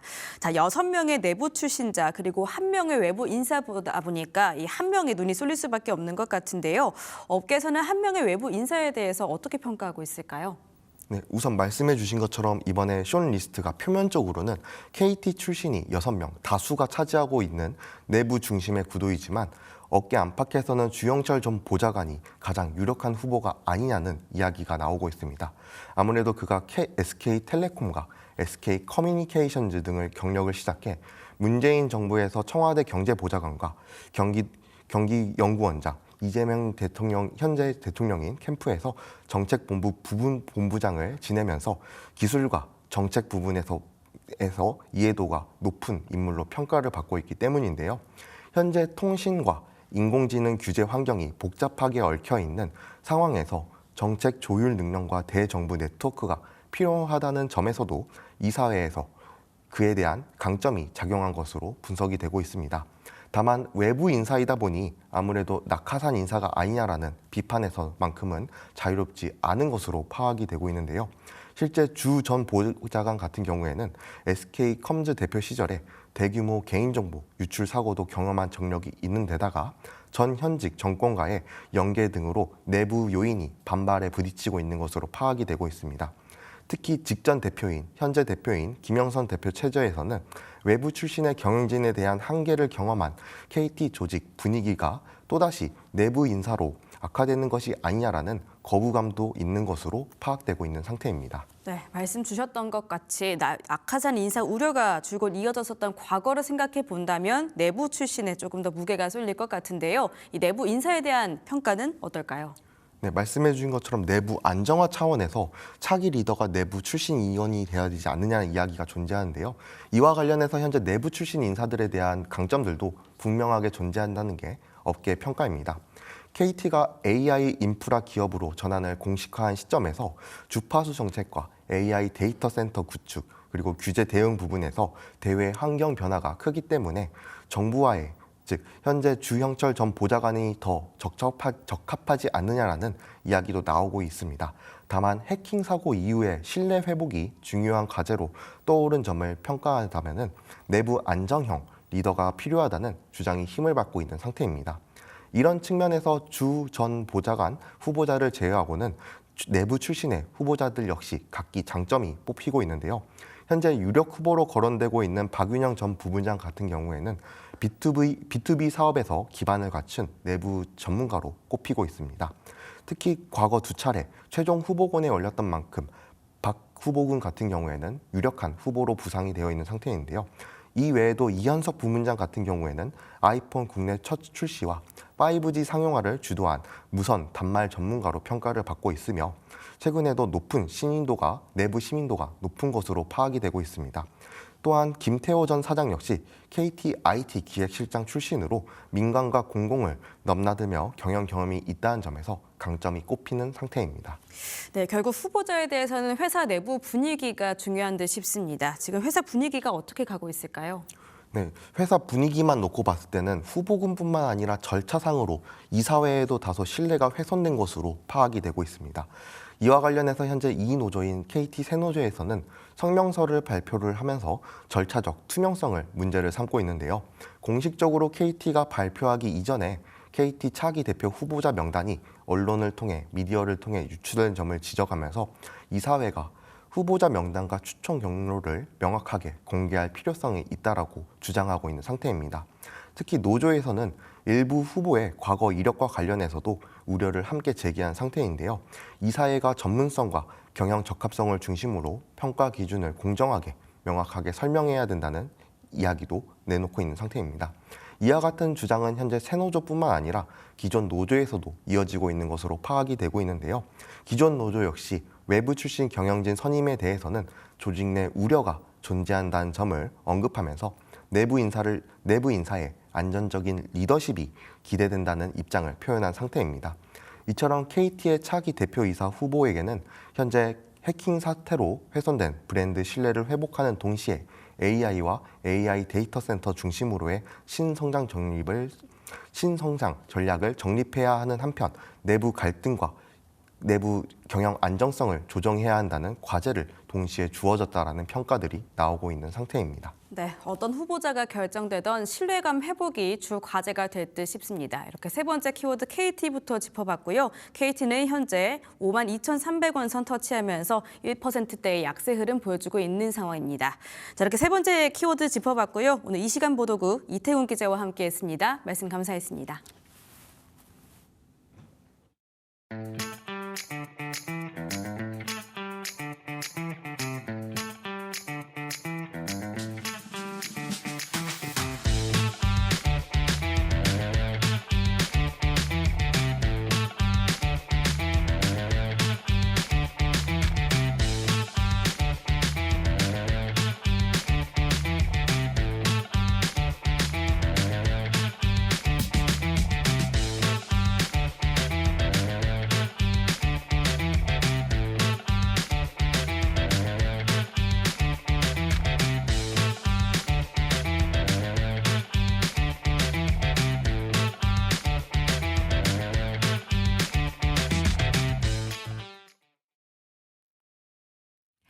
딥다이브 이어가도록 하겠습니다. 금값, 은값 계속해서 최고치 경신하는 모습들이 나타나고 있죠. 지금이라도 사도 괜찮을까 하는 생각들 늘 하실 겁니다. 그래서 이분 모시고 자세하게 전략을 좀 챙겨보도록 하겠습니다. 자, 오늘 이 시간 금 관련한 투자 전략가 조기현 전략가 함께하도록 할게요. 어서 오세요. 네, 안녕하십니까. 네, 반갑습니다. 뭐라고 부르는 게 좋을까요? 대표님, 작가님, 불러주시죠. 그렇죠. 되게 네. 직함이 많으셔가지고 알겠습니다. 조규현 네. 작가님과 함께 이야기 나눠보도록 하죠. 자, 금값이 사상 최고가 랠리를 경신을 계속하고 있어요. 지금 보면은 뭐 다양한 거 다 빼놓고 금 투자만 했어도 주식 투자한 거 전혀 부럽지 않은 그런 수익, 그리고 여기 더해서 은 투자는 지금 더하죠. 네, 사상 최고치도 돌파한 상황입니다. 와, 지금 이렇게 금값에 그리고 은값의 상승을 야기시킨 가장 주요한 원인 뭐라고 생각하세요? 아무래도 금리 인하 이슈가 가장 큰 것 같습니다. 금리 인하를 한다는 것 자체가 사실은 금에 있어서 되게 좋은 영향이기는 해요. 네. 제가 지난번에 나와서도 말씀드렸다시피 금에 있어서 가장 중요한 지표가 무엇이냐라고 한다면 실질금리라는 데이터를 볼 수가 있거든요. 실질금리는 명목금리에서 인플레이션을 뺀 값을 의미하는데 쉽게 말해서 금리는 낮아질수록 인플레이션은 높아질수록 금에 유리하다라는 겁니다. 그 말은 즉 금리가 앞으로 낮아지는 사이클이 된다라는 것 자체가 금에 좋은 영향인데 여기에 추가로 하나 더 얹어서 지금은 인플레이션이 상당히 높은 수준에 있습니다. 이 상황에서 금리가 인하된다는 건 조금 더 금에 있어서 다른 의미로 해석될 수가 있다는 거죠. 그냥 좋은 의미가 아니라 정말 좋은 의미로 해석될 수 있겠구나라고 하다 보니 올해의 금 가격이 그래서 한 60% 정도 더 오르는 이런 상승이 나타난 게 아닌가 이렇게 생각해 볼 수 있을 것 같습니다. 네, 상승의 이유들은 우리가 찾으려고 하면은 더 많이 있을 겁니다. 근데 중요한 거는 지금 시점에서 그 핵심 요인들 중에서 추가적으로 이 금값의 상승을 더 이끌 만한, 그러니까 우리가 지금 금 투자를 해도 괜찮을지에 대해서 이야기를 해봤을 때 뭐가 앞으로의 금값을 또 랠리를 펼쳐가게 만들지가 궁금한데. 일단 다양한 이슈가 있을 수 있겠죠. 뭐 지정학 이슈도 있을 수 있고 네. 또 트럼프가 언제든 다시 한번 관세 이야기를 꺼낼 수도 있는 부분이니까요. 근데 우리가 이런 불확실성 재료들 중에서도 네. 우리는 금리에 대해서 조금만 더 집중을 해보면 좋을 것 같다는 생각이 드는 게 2008년 이전까지만 하더라도 통화정책이라는 게 금리를 올리거나 혹은 내리거나 요거밖에 없었습니다. 네. 근데 2008년 글로벌 금융위기 이후부터는 금리를 내리는 것 플러스 양적 완화라고 하는 새로운 통화 정책이 추가되게 되었죠.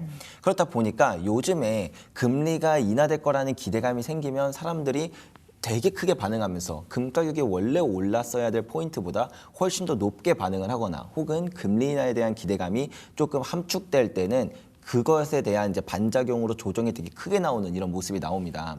이것은 이렇게도 생각해 볼 수 있어요. 사람들은 금리 인하만 바라보는 게 아니라는 겁니다.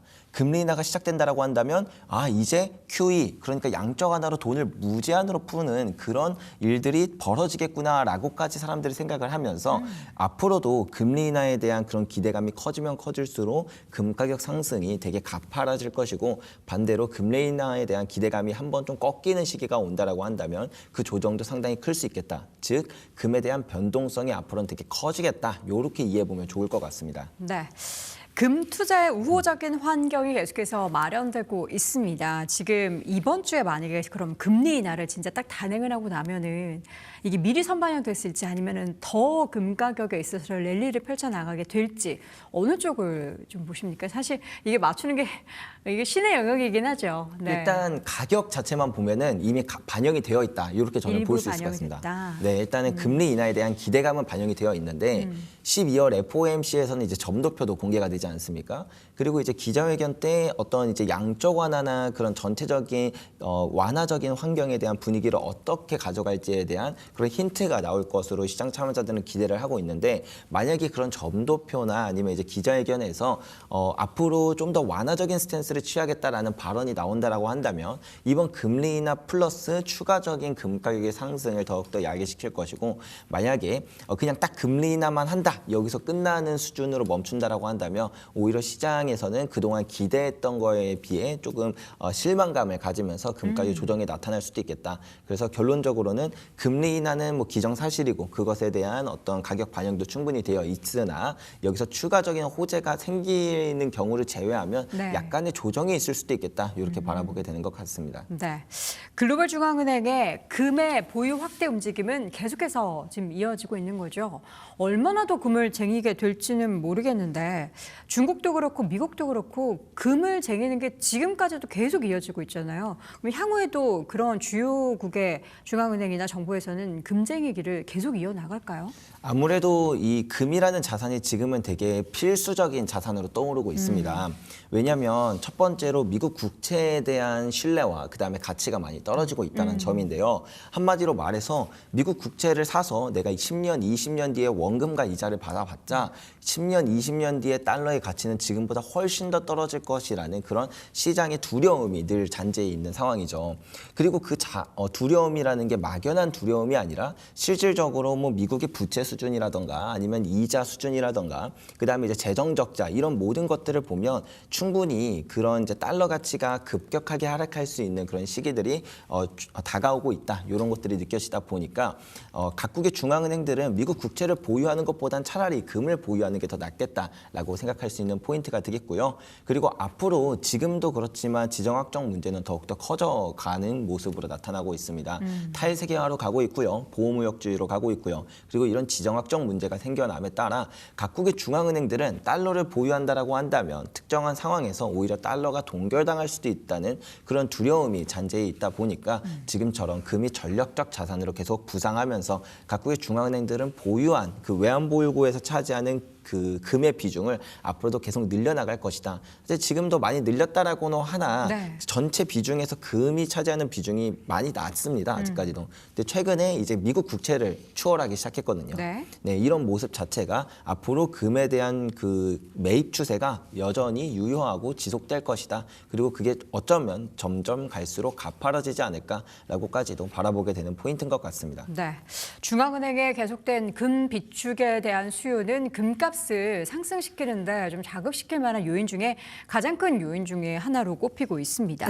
이 가운데 최근 골드만삭스의 이 보고서 내용 보면은 내년 말까지 금이 온스당 4,900달러까지 오를 수 있다라는 전망.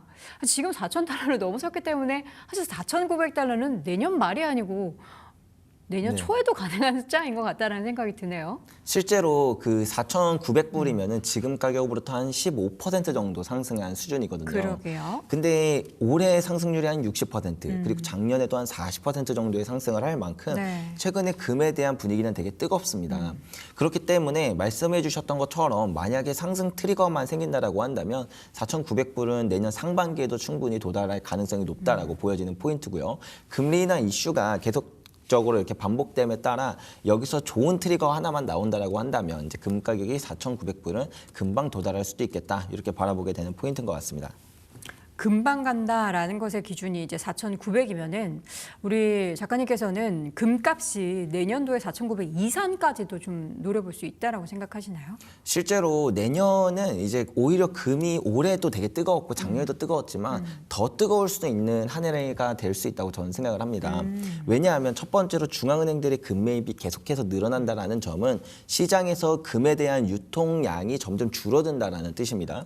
유통량이 줄어들면 똑같은 수요가 이전처럼 나타나도 상승 퍼센테이지가 훨씬 더 급격하게 늘어나게 되겠죠. 여기에 더불어 이제 중앙은행들뿐만 아니라 이제 바젤3로 인해서 각국의 투자 은행들이나 상업은행들도 네. 금을 비축하는 일들이 많이 생기고 있습니다. 여기에 더불어 아직까지는 기관 투자자들이 그렇게까지 많이 금을 사진 않고 있는데 기관 투자자 그리고 이제 개인 투자자들까지 금에 합세한다라고 한다면 사실 금의 상승세는 내년에 훨씬 더 무섭게 오를 가능성이 있겠다. 기본적으로는 변동성이 되게 클 것이고 여기서 나타나는 상승 트리거는 올해보다 내년의 상승폭을 더 크게 키울 수 있는 여러 가지 기반이 만들어져 있는 상태이기 때문에 물론 이것의 가장 큰 중요한 지점은 트리거가 어떻게 나오느냐겠지만 똑같은 올해나 혹은 작년이랑 비슷한 트리거만 나와도 내년의 상승폭이 더 클 것이다. 이렇게 바라보면 좋을 것 같습니다. 네. 중앙은행의 금 매입, 이 밖에도 다양하게 금값을 끌어올리는 요인 중에 하나가 지정학적 리스크도 못지않게 발현이 되는데 그 밖에 또 변수가 있다면 어떤 변수가 가장 좀 클까요? 일단 지정학적인 이슈 자체가 계속 지속되는 모습들이 일종의 해프닝이냐 아니면 패러다임의 변화냐 이 부분을 우리가 집중해서 봐야 될 것 같습니다. 지정학적 문제가 나오게 된 가장 근본적인 이유는 결국에는 미중 패권 전쟁으로부터 시작되는 그런 전체적인 탈세계화라고 우리가 판단해 볼 수가 있겠죠. 네.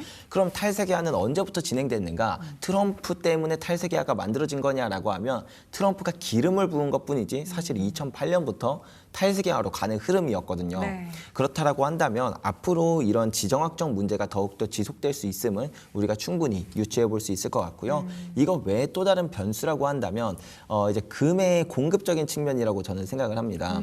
지금까지는 공급이 계속 줄고 있었지만 이게 좀 타이트하게 약간 그 떨어지는 폭이 되게 낮았습니다. 근데 이제 올해부터는 이제 금 가격이 올랐음에도 불구하고 이전에 채굴하고 있었던 채산성이 좋았던 금강들이 거의 다 사라지다 보니까 앞으로는 채산성이 훨씬 더 안 좋아질 것으로 평가가 되고 있어요.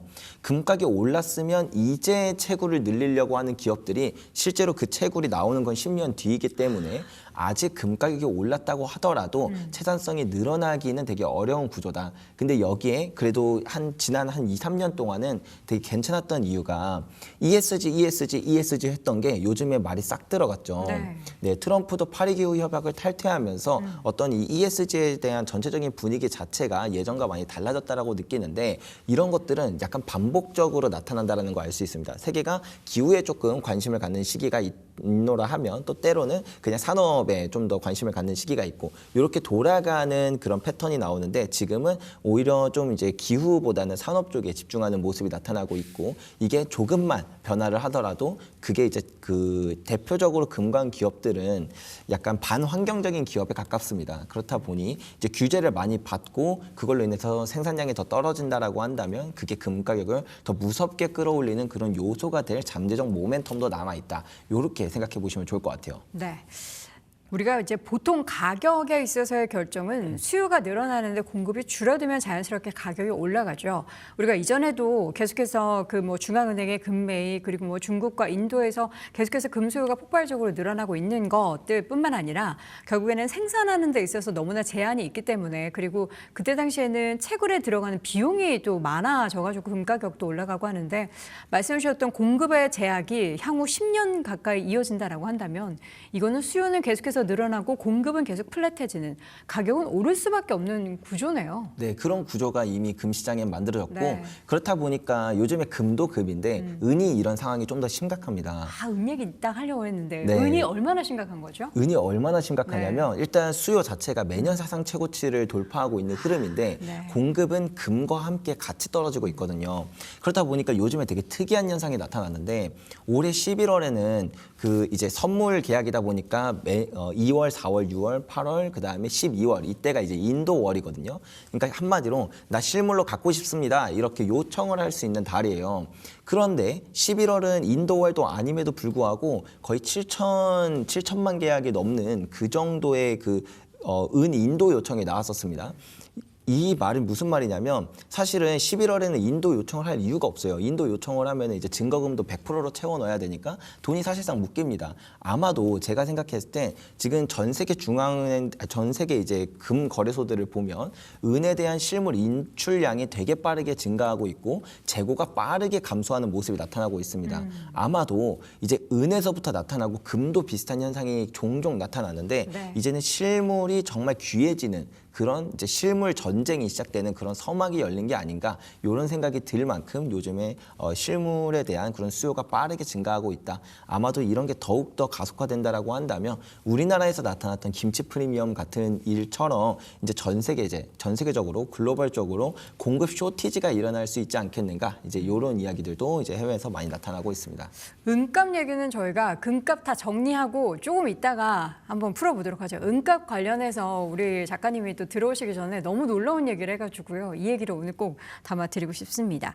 그러면 반대로 일단 금값에 있어서 우리가 좋아질 것에만 되게 이야기를 했잖아요. 혹시라도 금값에 있어서 흔들 만한 이유, 리스크는 없을까요? 일단 첫 번째로 아까 전에 말씀드렸던 그 금리에 대한 부분이 사실 금값에 지금은 되게 중요해요. 물론 다양한 이슈들이 있지만 네네. 지금은 금값에 가장 큰 영향을 미치는 그런 단기적 요소가 무엇인가 하면 바로 금리다. 금리에 대한 지금 사람들의 기대감이 많은 만큼 네. 사실 12월 FOMC 때도 그렇고 앞으로도 어떤 그 금리 인하에 대한 속도를 좀 늦추겠다라는 스탠스가 나온다라고 한다면 그건 금값의 악재가 될 것이라고 생각해 볼 수가 있겠고요. 또 다른 리스크로는 오히려 의외로 경제 위기에 대한 리스크가 금값의 악재일 수 있습니다. 많은 분들이 이제 위기하면 금이라고 떠올리다 보니까 금을 안전자산이기 때문에 위기 때 금값이 오를 거야라고 이제 생각하시는 경우가 되게 많습니다. 근데 네. 실제로는 경제위기 뭐 2020년 코로나 팬데믹이라던가 2008년 글로벌 금융위기, 미국의 대공황 시기를 보면은 금값에 되게 안 좋았다라는 걸 알 수 있습니다. 대략 한 금 가격이 25%에서 심할 때는 40% 정도까지 하락할 수 있는 그런 여지가 있다 보니까 요즘 들어 이제 경기 침체에 대한 우려가 커지고 이런 분위기 속에서 금이라는 자산도 물론 우리나라에서 환율이 오르기 때문에 어떤 이제 그런 가격적인 부분에서는 국내 금 가격은 상승을 하지만 어쨌든 국제 시세 기준으로를 바라볼 때 이제 금 가격이 만약에 그런 경제 위기가 불거짐에 따라 마이너스 25%에서 최대 마이너스 40% 정도까지 하락할 그런 리스크를 안고 있다. 이 부분은 또 같이 염두에 두면서 투자에 이제 임하시면 좋을 것 같습니다. 네. 금값에 대한 상승 요인도 있지만 하락 요인은 상승 요인이 조금 둔화가 될 때나 좀 이런 부분이 우리의 예상 경로를 이탈하게 될 때 발생을 할 텐데요. 근데 내용들을 보면은 사실 그렇게 달라질 만한 그런 상황은 연출되기가 좀 어려울 것 같아요. 뭐 금리가 갑자기 내년에 경기가 확 박살이 나서 뭐 인하 기조로 되는 것도 인상 기조로 되는 것도 좀 사실은 어렵잖아요. 네, 맞습니다. 만약에 이제 금리에 대한 부분이 그 스탠스가 바뀐다라고 한다면 결국에는 경제가 좋아지는 것보다는 네. 아마도 인플레이션이 너무 높아서 어쩔 수 없이 금리를 인상하게 되는 그런 기조가 나타날 수는 있는데요. 그런 기조가 나타난다고 하더라도 단기적으로는 금값이 안 좋은 건 맞습니다. 하지만 그런 기조 때문에 금리가 올라 올라간다라고 한다면 중기적 그리고 혹은 장기적으로 볼 때 오히려 금값에 좋은 영향이 되기도 해요. 그래서 우리가 집중해야 될 포인트는 뭐냐면 단순히 금리가 오른다 떨어진다 혹은 금리 인하가 빨라진다 늦춰진다가 아니라 조금 더 긴 추세 속에서 금리 인하 사이클이 이어지고 있다는 점 그리고 달러가 약세로 가는 그런 부분 그리고 마지막으로 인플레이션이 되게 이제 고질적인 부분 이런 것들을 보면서 큰 흐름상에서 금의 사이클이 여전히 유효하구나. 그리고 금 사이클을 제가 이전에도 말씀드렸다시피 원래 금이 한번 오르기 시작하면 대략 짧게는 9년에서 길게는 13년까지 오르는 상승 사이클을 가지고 있습니다. 그런 상승 사이클 중에 우리가 이제 중반부를 지난 시점이다 보니까 요즘 들어서 이제 상승세가 초반부보다는 조금 더 이제 두드러진 상승이 나타나는 거고 앞으로 이게 후반부로 다가갈수록 금에 대한 변동성은 더 커지고 그걸로 인해서 상승할 때는 지금보다 더 무서운 상승이 나타날 가능성이 크다. 이런 부분까지 같이 염두에 두면 좋을 것 같습니다. 네. 자, 지금 금값에 있어서의 상승세는 무섭게 나타나고 있고요. 우리가 얼마 전만 하더라도 이제 금값이 좀 사상 최고치 경신하고 좀 쉬어가자 금값 랠리 끝나는 거 아닌가 싶었는데 조금 쉬어갔던 금값은 다시 한번 또 사상 최고치를 경신을 하고 있습니다. 금융시장에 있어서 지금 사실 위험자산 선호 현상도 계속해서 있잖아요. 물론 뭐 비트코인 가격이 상대적으로 조금 최근에 변동성이 있었고 주식시장도 버블 논란이 있긴 했지만 과거 보면은 금값은 안전자산의 역할도 하지만 위험자산 랠리를 펼칠 때 같이 오르는 그런 상황도 펼쳐졌단 말이에요. 지금도 약간 그런 상황인 것 같고요. 지금 가격을 볼 때 이제 네. 금도 오르고 뭐 주식도 오르고 다양한 자산들이 오르는데 이런 현상이 왜 나타날까를 생각하면 네. 결국엔 두 가지 요소라고 생각합니다. 첫 번째는 유동성 장세이기 때문이에요.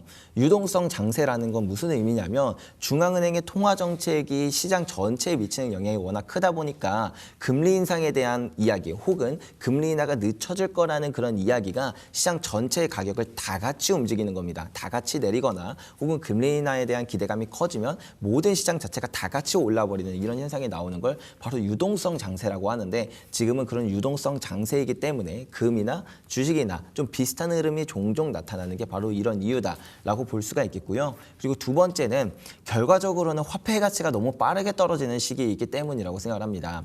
대표적으로 이제 1971년에 닉슨 쇼크라는 일이 있었거든요. 네.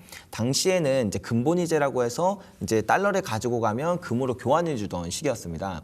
근데 1971년에 이제 당시 닉슨 대통령이 금을 가지고 와도 이제 더 이상 달러를 가지고 와도 금으로 바꿔주지 않겠다라고 선언을 한 그런 이제 충격적인 사건이 벌어지자 그 당시에 이제 지금 전 세계에서 가장 큰 헤지 펀드인 브릿지워터의 창립자인 레이 달리오는 그런 생각을 했었다고 해요.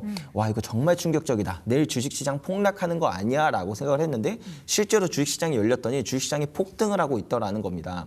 왜 그러냐면 화폐의 가치가 빠르게 떨어지니까 사람들이 현금을 보유하는 것 자체를 리스크로 여겨서 주식이 됐든 부동산이 됐든 뭐가 됐든 금이 됐든 뭐가 됐든 뭐로든 현금을 다 바꾸려고 하는 그런 현상이 나타나면서 에브리띵 랠리가 이제 펼쳐졌었다. 이제 이런 이야기를 들으면서 지금이 이제 1971년과 되게 닮아 있다라고 생각되는 부분들이 이제 바로 달러의 가치가 빠르게 떨어지고 있고 달러뿐만 아니라 글로벌적으로 화폐의 가치가 정말 빠르게 떨어지는 시기이기 때문에 그래서 대부분의 자산들이 이렇게 다 빠르게 오르고 있는 거고 그 중에서도 유독 금 가격의 상승세가 가파른 이유가 바로 이런 부분이구나. 우리가 이렇게 이해해 볼 수가 있을 것 같습니다. 네.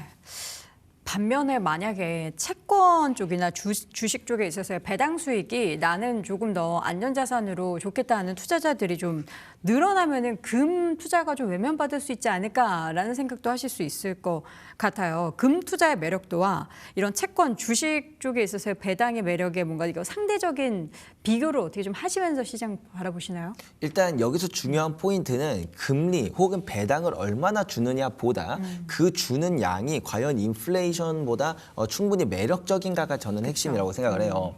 그러니까 마치 금은 일반 투자자들 입장에서 그리고 대부분의 투자자들 입장에서 별로 투자할 만한 자산은 아닙니다. 왜냐하면 뭐 금이라는 자산이 어떤 배당을 만들어내거나 수익을 만들어내는 구조는 아니니까요. 근데 이제 채권 투자자들 입장에서는 이렇게 생각을 하는 거죠. 채권을 투자했을 때 오히려 그러니까 매력도가 떨어지는 걸 넘어서 채권을 내가 보유하고 있다라는 것만으로 실질적으로 내 자산 가치가 떨어질 때, 즉 실질 금리가 마이너스로 떨어지는 그 시점에서는 더 이상 채권을 가지고 있을 필요가 없는 없는 겁니다.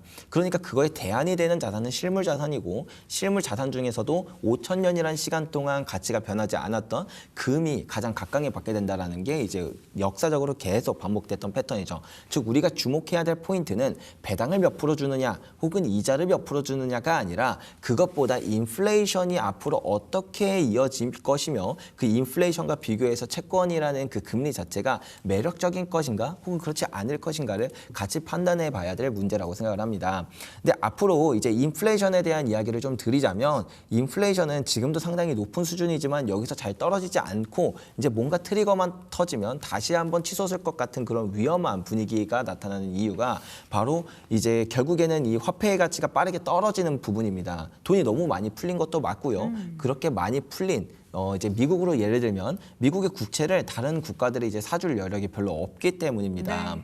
미국 국채를 가장 많이 갖고 있었던 중국은 이제 미국 국채를 거의 10년 만에 절반 수준으로 줄였고요. 일본도 작년 3분기에 이제 한 620조 원 규모의 미국 국채를 팔았다는 이제 일본 투자자들이 그렇게 많이 팔았다는 이야기도 나오고 있습니다. 즉 미국 국채에 대한 수요가 줄어들고 근데도 미국은 돈을 더 많이 발행해야 되는 이 상황 자체가 어쩌면 어떤 트리거만 나오면 이제 인플레이션이 다시 치솟을 수 있는 그런 되게 불안한 그리고 되게 스티키한 인플레이션을 만들었다. 이런 것들을 이해하고 그 다음에 금을 바라보면 조금 더 금을 바라보는 시야가 넓어질 것이라고 생각합니다. 지금 사실 주변에서 금 가격 4,000달러 넘으니까 이제서라도 금 투자 나도 좀 해볼까. 차라리 주식 투자는 잘 모르겠고 금은 뭔가 하나만 보는 것 같아서 물론 변수가 되게 많은데도 뭔가 금 하나 투자하는 것 같아서 금 사볼까 하는 분들이 더 많이 늘어나고 있는데 우리가 현실적으로 작가님 보셨을 때 금 투자는 지금 시점에서 금 투자를 하려면 어떤 생각을 가지고 금 투자를 해야 되는지 아니면은 금을 지금 사려고 했을 때 한꺼번에 사지 마시고 뭐 분할 매수를 한다든지 뭔가 다양한 전략이 있을 것 같은데 어떻게 일단, 하는 게 좋을까요? 일단 금 투자를 지금 시작하기에 좋냐 안 좋냐를 따지면 저는 되게 좋은 시기라고 생각을 해요. 시기적으로 지금은 오히려 금 투자하기 더 좋습니다. 제가 금 투자했을 때가 2019년이었거든요. 2019년이면 금 가격이 한 20만 원 정도 했습니다. 네. 그럼 20만 원일 때가 당연히 금 투자하기 더 좋을 거라고 여러분들은 생각하실지 모르겠지만 실제로는 그렇지 않아요. 제가 20만 원 정도일 때 이제 금을 사놓고 거의 이제 한 번 이제 퀀텀 점프가 있은 이후에 네. 2021년부터 거의 2024년까지 3, 4년 동안 금 가격이 내내 횡보를 했습니다. 그런 시기들이 이제 금은 워낙 이제 초반부에 투자를 하게 되면은 횡보기도 길고 그다음에 그 상승률도 되게 미비한 형태로 이렇게 서서히 올라가는 흐름이 나타납니다. 네. 그래서 우리가 어떤 자산을 투자한다라고 할 때 초반부에 투자하면 무조건 좋을 거라고 생각하지만 사실 그거를 견뎌내는 게 그런 횡보장을 3, 4년 동안 견뎌내면서도 여전히 금은 많이 오를 거야. 오를 수밖에 없는 환경이야라는 그런 확신을 가지기가 생각보다 어렵다라는 거죠. 네. 그런 측면에서 바라볼 때 지금은 이제 중반부를 지나섰기 때문에 금의 상승 추세도 더욱더 가파라지고 그리고 상승률보다 이제 조정의 퍼센테이지가 훨씬 더 낮기 때문에 투자자의 입장에서는 불안감을 갖는 게 이전보다 초입보보다 훨씬 더 적은 상태다. 그리고 내가 이제 뭐 만약에 뭐 고점에서 물렸다라고 하더라도 아까 전에 말씀드렸던 2021년에 만약에 고점에 물렸다라고 하면은 거의 3년 동안 원금 회복을 못 합니다. 근데 지금 같은 시기에는 거의 횡보를 한다 그래도 한 4개월, 뭐 짧으면 2개월이면 다시 회복하면서 이제 전고점을 돌파하는 흐름들이 주기적으로 나타나는 이런 사이클 자체가 우리가 이제 상승 사이클이 좀 본격화되는 시기에 투자를 하는 거기 때문에 매력적이다라고 볼 수가 있겠고요. 두 번째는 이제 이 금이라는 자산을 우리가 투자할 때 우리나라에서는 김치 프리미엄이라고 하는 현상들이 종종 일어납니다. 네, 네. 수요가 갑자기 몰릴 때 우리는 웃돈을 주고 사야 된다는 거죠. 그렇죠. 네, 근데 지금은 금에 대한 관심도가 조금 많이 내려가다 보니까 김치 프리미엄이 거의 다 사라졌습니다. 이런 측면에서 우리는 불리하게 투자를 해야 되는 그런 시점이 아닌 지금은 오히려 약간은 유리하게 시작할 수 있는 시점이기 때문에 금 투자를 하기에 또 적합하다. 이렇게도 이제 생각해 볼 수가 있겠죠. 네. 금은 정말 지금 시점에서 투자할 때 반반일 것 같아요. 내가 올라타려고 했더니 고점 아닌가라는 불안감이 있고 아니다. 금 관련해서는 앞으로 수요에 있어서의 견조한 움직임, 거기에서 이제 공급의 제한이 펼쳐질 거기 때문에 이 수요와 공급만 보더라도 매력적이다라고 생각하시는 분들이 있으실 것 같습니다. 우리 작가님은 항상 금 투자할 때 다른 투자보다는 현물을 가지고 있어야 하는 것을 강조하시잖아요. 지금도 여전히 그렇게 생각하십니까? 저는 그렇게 생각합니다. 이 현물이 갖고 있는 특징 두 가지가 있는데요. 네. 첫 번째는 아까 전에 말씀드렸던 김치 프리미엄이 우리한테 대부분, 그러니까 일반 투자자분들에게는 대부분 좀 부정적인 영향을 미칩니다. 왜냐하면 일반 투자자분들이 금에 관심을 가졌다라는 것 자체가 금 가격이 좀 많이 올라왔다는 거고 사람들의 수요가 많이 늘어났다는 거다 보니까 대체로 그 시기에는 김치 프리미엄이 되게 높습니다. 뭐 한 5%, 정말 심하면 20% 가까이 이렇게 높은 순간이 나타나기 때문에 그런 분들이 이제 처음 투자를 진입할 때 실물로 투자를 했다라고 한다면 부가세도 내야 되고 그다음에 뭐 그 살 때 팔 때 가격 차이도 있으니까 그쵸. 그런 손해도 봐야 되고 여기에 김치 프리미엄까지 더 손해를 봐야 되는 이런 리스크가 있다라는 거죠. 하지만 지금처럼 김치 프리미엄이 없는 시기에 투자를 하게 된다면 어떤 의미냐면 내가 금을 사자마자 조금 시간이 지나서 이제 다시 한번 금이 뜨거워질 때 금 가격이 상승한 거 플러스 김치 프리미엄까지 더 얹어서 저희는 수익이 나기 때문에 네. 김치 프리미엄은 오히려 이용하면서 투자할 수가 있다는 거죠. 실물은 김치 프리미엄을 이용할 수 있다는 그런 어떤 측면에선 단점이 되기도 하지만 이 김치 프리미엄을 잘 이해한 사람에게는 장점이 되기도 한다라는 부분이 있고요.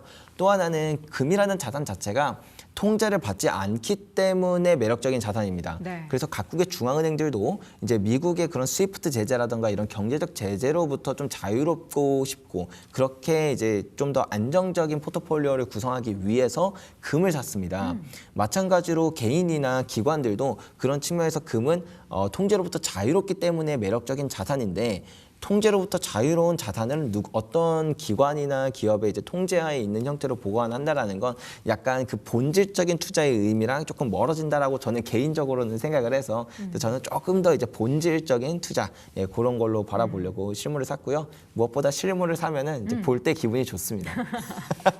집에 금을 이만큼 쌓아놓고 우리 꿈이 그거잖아요. 현금으로 된 이렇게 의자에 이렇게 앉았거나 아니면 이런 진짜 금괴로 된 것을 딱 이제 베개 삼아서 네. 예, 목침 삼아서 이렇게 누워 있는 게 꿈인데 그러면 또 금 조금 다를까 봐 좀 걱정되기도 하죠. 근데 금뿐만 아니라 우리 작가님은 또 은도 엄청 쌓아두시잖아요. 네. 최근에 은값이 더 많이 오르고 있다라고 하던데 상대적인 금값과 은값의 랠리에 있어서의 뭐 그 비율을 어떻게 따져야 되죠? 일단 퍼센테이지로만 한번 살펴보면 네. 올해 금 가격이 한 60% 정도 상승을 했습니다. 근데 은 가격은 올해 초 29달러였던 게 지금 이제 거의 59달러까지 올랐다 보니까 오, 104%. 그러니까 거의 2배 가까이 상승을 했다. 2배 넘게 상승을 했다. 이렇게 보여지거든요. 네. 근데 여기서 중요한 포인트가 있습니다. 어떤? 금 가격은 아직 사상 최고치를 돌파하지 못했어요, 다시. 근데 은은 이미 사상 최고치를 한참 넘어서 거의 60불 근처에까지 갔었다라는 겁니다. 이런 부분들을 볼 때 은이 되게 뭔가 다르다라고 느껴지는 포인트들이거든요. 첫 번째는 원래 은이 금이 오를 때 많이 오르긴 합니다. 변동성이 더 커서 한 1.5배에서 2배 정도 더 높은 상승이 나타난다는 건 기본인데요. 근데 이제 여기에 또 하나 특별한 포인트가 아까 앞전에 말씀드렸던 은의 산업 수요가 매년 사상 최고치를 기록하고 있다는 겁니다. 네. 요즘 AI가 되게 붐이죠. AI가 이제 발전한다라는 건 그만큼 데이터 센터도 늘어나야 된다는 뜻이고, 그쵸. 그다음에 이제 GPU나 반도체 이런 다양한 수요들이 늘어난다라는 뜻인데 이게 기술이 첨단화될수록 구리로 쓸 수 있었던 것들이 이제 점점 구리가 힘들어지고 은으로 대체돼야만 하는 그런 일들이 발생합니다. 왜냐하면 은이 모든 원소들 중에서 전기 전도율이 가장 높기 때문이죠. 그래서 이제 은의 산업 수요가 요즘 들어서 정말 무섭게 올라가고 있습니다. 이제 AI의 발전, 전기차, 그리고 이제 태양광 이런 수요들이 정말 무섭게 늘어나다 보니까 은의 산업 수요는 매년 사상 최고치를 기록하는데 문제는 은의 공급이 줄어들고 있다는 겁니다. 왜냐하면 은의 공급이 어떻게 늘어나는가를 따져보면 은은 은광에서 캐는 게 아니라 금광에서 금을 캘 때 부산물로 얻어지는 게 은이에요. 근데 아까 전에 말씀드렸던 것처럼 금이 점점 채산성이 안 좋아지고 생산량이 떨어지고 있습니다. 그리고 예전에 금광 기업들이 이미 금광에다가 투자를 너무 안 했어요. 그렇기 때문에 앞으로도 생산량이 더 떨어질 것이라는 건 어느 정도 기정사실에 가까운 이제 흐름인데 네. 이 상황에서 은의 산업 수요가 폭증하다 보니까 점점 전 세계의 이제 금 거래소들, 뭐 예를 들면 런던 금시 시장이라던가 아니면 이제 뉴욕의 상품 거래소라던가 이제 전 세계에서 이렇게 가장 큰 금거래소들 혹은 이제 뭐 중국의 상하이 금거래소, 인도의 인도 금거래소, 그다음에 두바이 금거래소 이런 곳들에서 전부 은의 재고가 빠르게 줄어들고 있습니다. 그것을 바라보니까 이제 예전에는 그래도 재고가 상당히 많은 수준에서 점점 떨어지고 있는 흐름이라서 공급 쇼티지나 이런 문제가 발생하지는 않았었거든요. 하지만 이게 점점 바닥을 향해 달려가니까 점점 투자자들도 이런 생각을 하는 거죠. 아, 예전에는 그냥 냅둬도 됐는데 이거 이대로 가면 내가 선물로 투자했던 이거 실물로 절대 못 받는 거 아니야? 그리고 특히 이제 선물 투자를 투자 용도로만 하는 기업 사람들도 있겠지만 이제 기업의 경우에는 실제로 은을 공급 계약을 해야 되잖아요. 이런 측면에서 이거 은이 내가 못 받는 거 아니야? 아니면 받는 게 너무 지연되는 거 아니야? 그런 상황이 벌어질까 봐 요즘 들어서는 약간 사재기처럼 은에 대한 실물 인출도 되게 빨라지기 시작했다. 그게 결국은 금 가격이 사상 최고치를 기록하지 못했음에도 불구하고 은 가격이 더욱더 가파르게 최근 들어서 튀어오른 요인이 된 게 아니냐 이렇게 평가되고 있는 것처럼 앞으로도 이런 일들은 사실 더 지속될 겁니다. 공급 쇼티지는 언제 일어나도 이상하지 않다라고 저는 생각하는 것처럼 네. 이제 앞으로 이런 일들이 더욱더 지속됨에 따라 은 가격이 튀어오르는 모습들도 자주 보게 되지 않을까 저는 그렇게 생각하고 있습니다. 그러면 지금 금도 은도 되게 매력적인 것 같긴 한데 비율을 따지자면 제가 알기로는 작가님이 은이 더 많으신 걸로 알고 있거든요. 그게 뭐 금액으로 따져도 은이 더 많으신지 모르겠는데 되게 오래 은 투자를 해오셨잖아요. 그럼 지금 시점에서 내가 은과 금 둘 중에 하나를 선택해서 투자를 계속하겠다. 장기 투자 말씀하는 겁니다. 뭘 투자하는 게 더 매력적일까요? 일단 저는 금이 아직은 더 많습니다. 금이 한 7 금이 더 정도, 많으세요? 네, 은이 3 정도 있는데 근데 제가 처음에 이제 투자를 할 때 2019년에 금 투자라고 칭해서 말씀드렸지만 금을 투자해야 되기 때문에 은을 샀었어요. 그때는. 금을 투자하여야 하기 때문에 은을 샀다. 네, 왜냐하면 금 사이클에서는 은은 똑같이 따라가는데 네. 다만 변동성이 더 크거든요. 네. 그러니까 금의 슈퍼 사이클임이 확실하니까 은을 투자해야겠다 생각을 해서 이제 그때 은을 투자를 했었거든요. 네. 근데 그 뒤에도 지금 이제 제가 이제 은도 계속 사 모으고 금도 사 모으고 있는데 금과 은의 비중이 금이 좀 더 많지만 저는 장기적으로 볼 때 은이 훨씬 더 매력적일 거라고 생각을 해요. 다만 은은 한 가지 문제가 이 전체 수요에서 절반 이상이 산업재로 쓰이다 보니까 경기 침체와 같은 일들이 중간에 한번 발생하게 되면 그 하락 퍼센테이지가 뭐 마이너스 50%에서 60% 정도까지 떨어지는 이런 이제 큰 조정이 나타날 가능성이 커서 이런 자산을 좀 배분하는 목적으로 금을 7 그리고 은을 3 정도 담아놨을 뿐이지 만약에 누군가가 이렇게 질문을 한다면 네. 그냥 지금부터 눈 딱 감고 5년 뒤에 이제 눈을 뜨게 됐을 때 어떤 자산이 더 매력적일 것이라고 느끼시나요? 라고 한다면 저는 단호하게 은이라고 말씀드릴 것 같아요. 기본적으로 아까 말씀드렸던 것처럼 은이 금보다 오를 때 더 많이 오른다라는 장점이 있는데 여기에 얹어서 수요와 공급의 측면에서도 지금 은이 되게 매력적인 포인트고요. 그리고 무엇보다 그냥 단순히 가격만 비교해도 은 가격이 금 가격에 비해 거의 80분의 1 가격일 정도로 되게 저렴합니다. 근데 역사적 평균치는 금이랑 은의 비율이 1대10 정도를 늘 유지했거든요.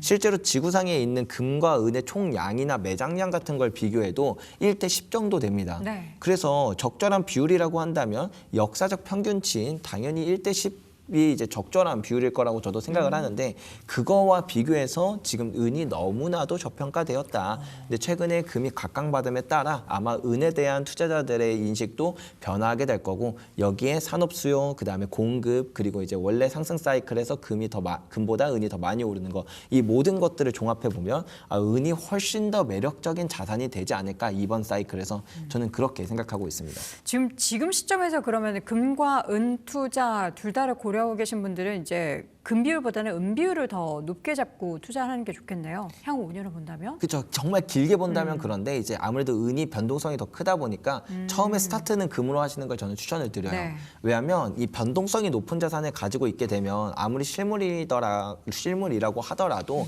이 심리적으로 되게 불안한 상태가 유지가 됩니다. 근데 우리가 뭐 한 달 투자할 거거나 아니면 일주일 투자할 거라면 그 정도 변동성을 좀 감내하실 수 있는 사람도 있겠지만 네네. 4년에서 5년을 투자하는데 매일 그렇게 높은 변동성에 내가 노출되다 보면 사실은 별거 무섭죠. 아닌 뉴스에도 조금 내가 이렇게 좀 심리적으로 불안함을 느낄 수 있다 보니까 네. 금을 먼저 담아두시는 것도 좋은 방법이 되겠다. 이렇게 생각하고 있습니다. 알겠습니다. 마무리 안 해주셔가지고 깜짝 놀랐네요. 자, 오늘 금투자, 은투자에 대한 고민을 우리 항상 조규현 작가님 만나면 한큐에 해결이 되는 것 같습니다. 관련한 고민 있으셨던 분들 오늘 내용 잘 참고하셔서 금투자, 은투자로 수익 많이 내시기 바랍니다. 자, 오늘 조규현 작가와 함께 이야기 나눠봤습니다. 말씀 고맙습니다. 네, 감사합니다.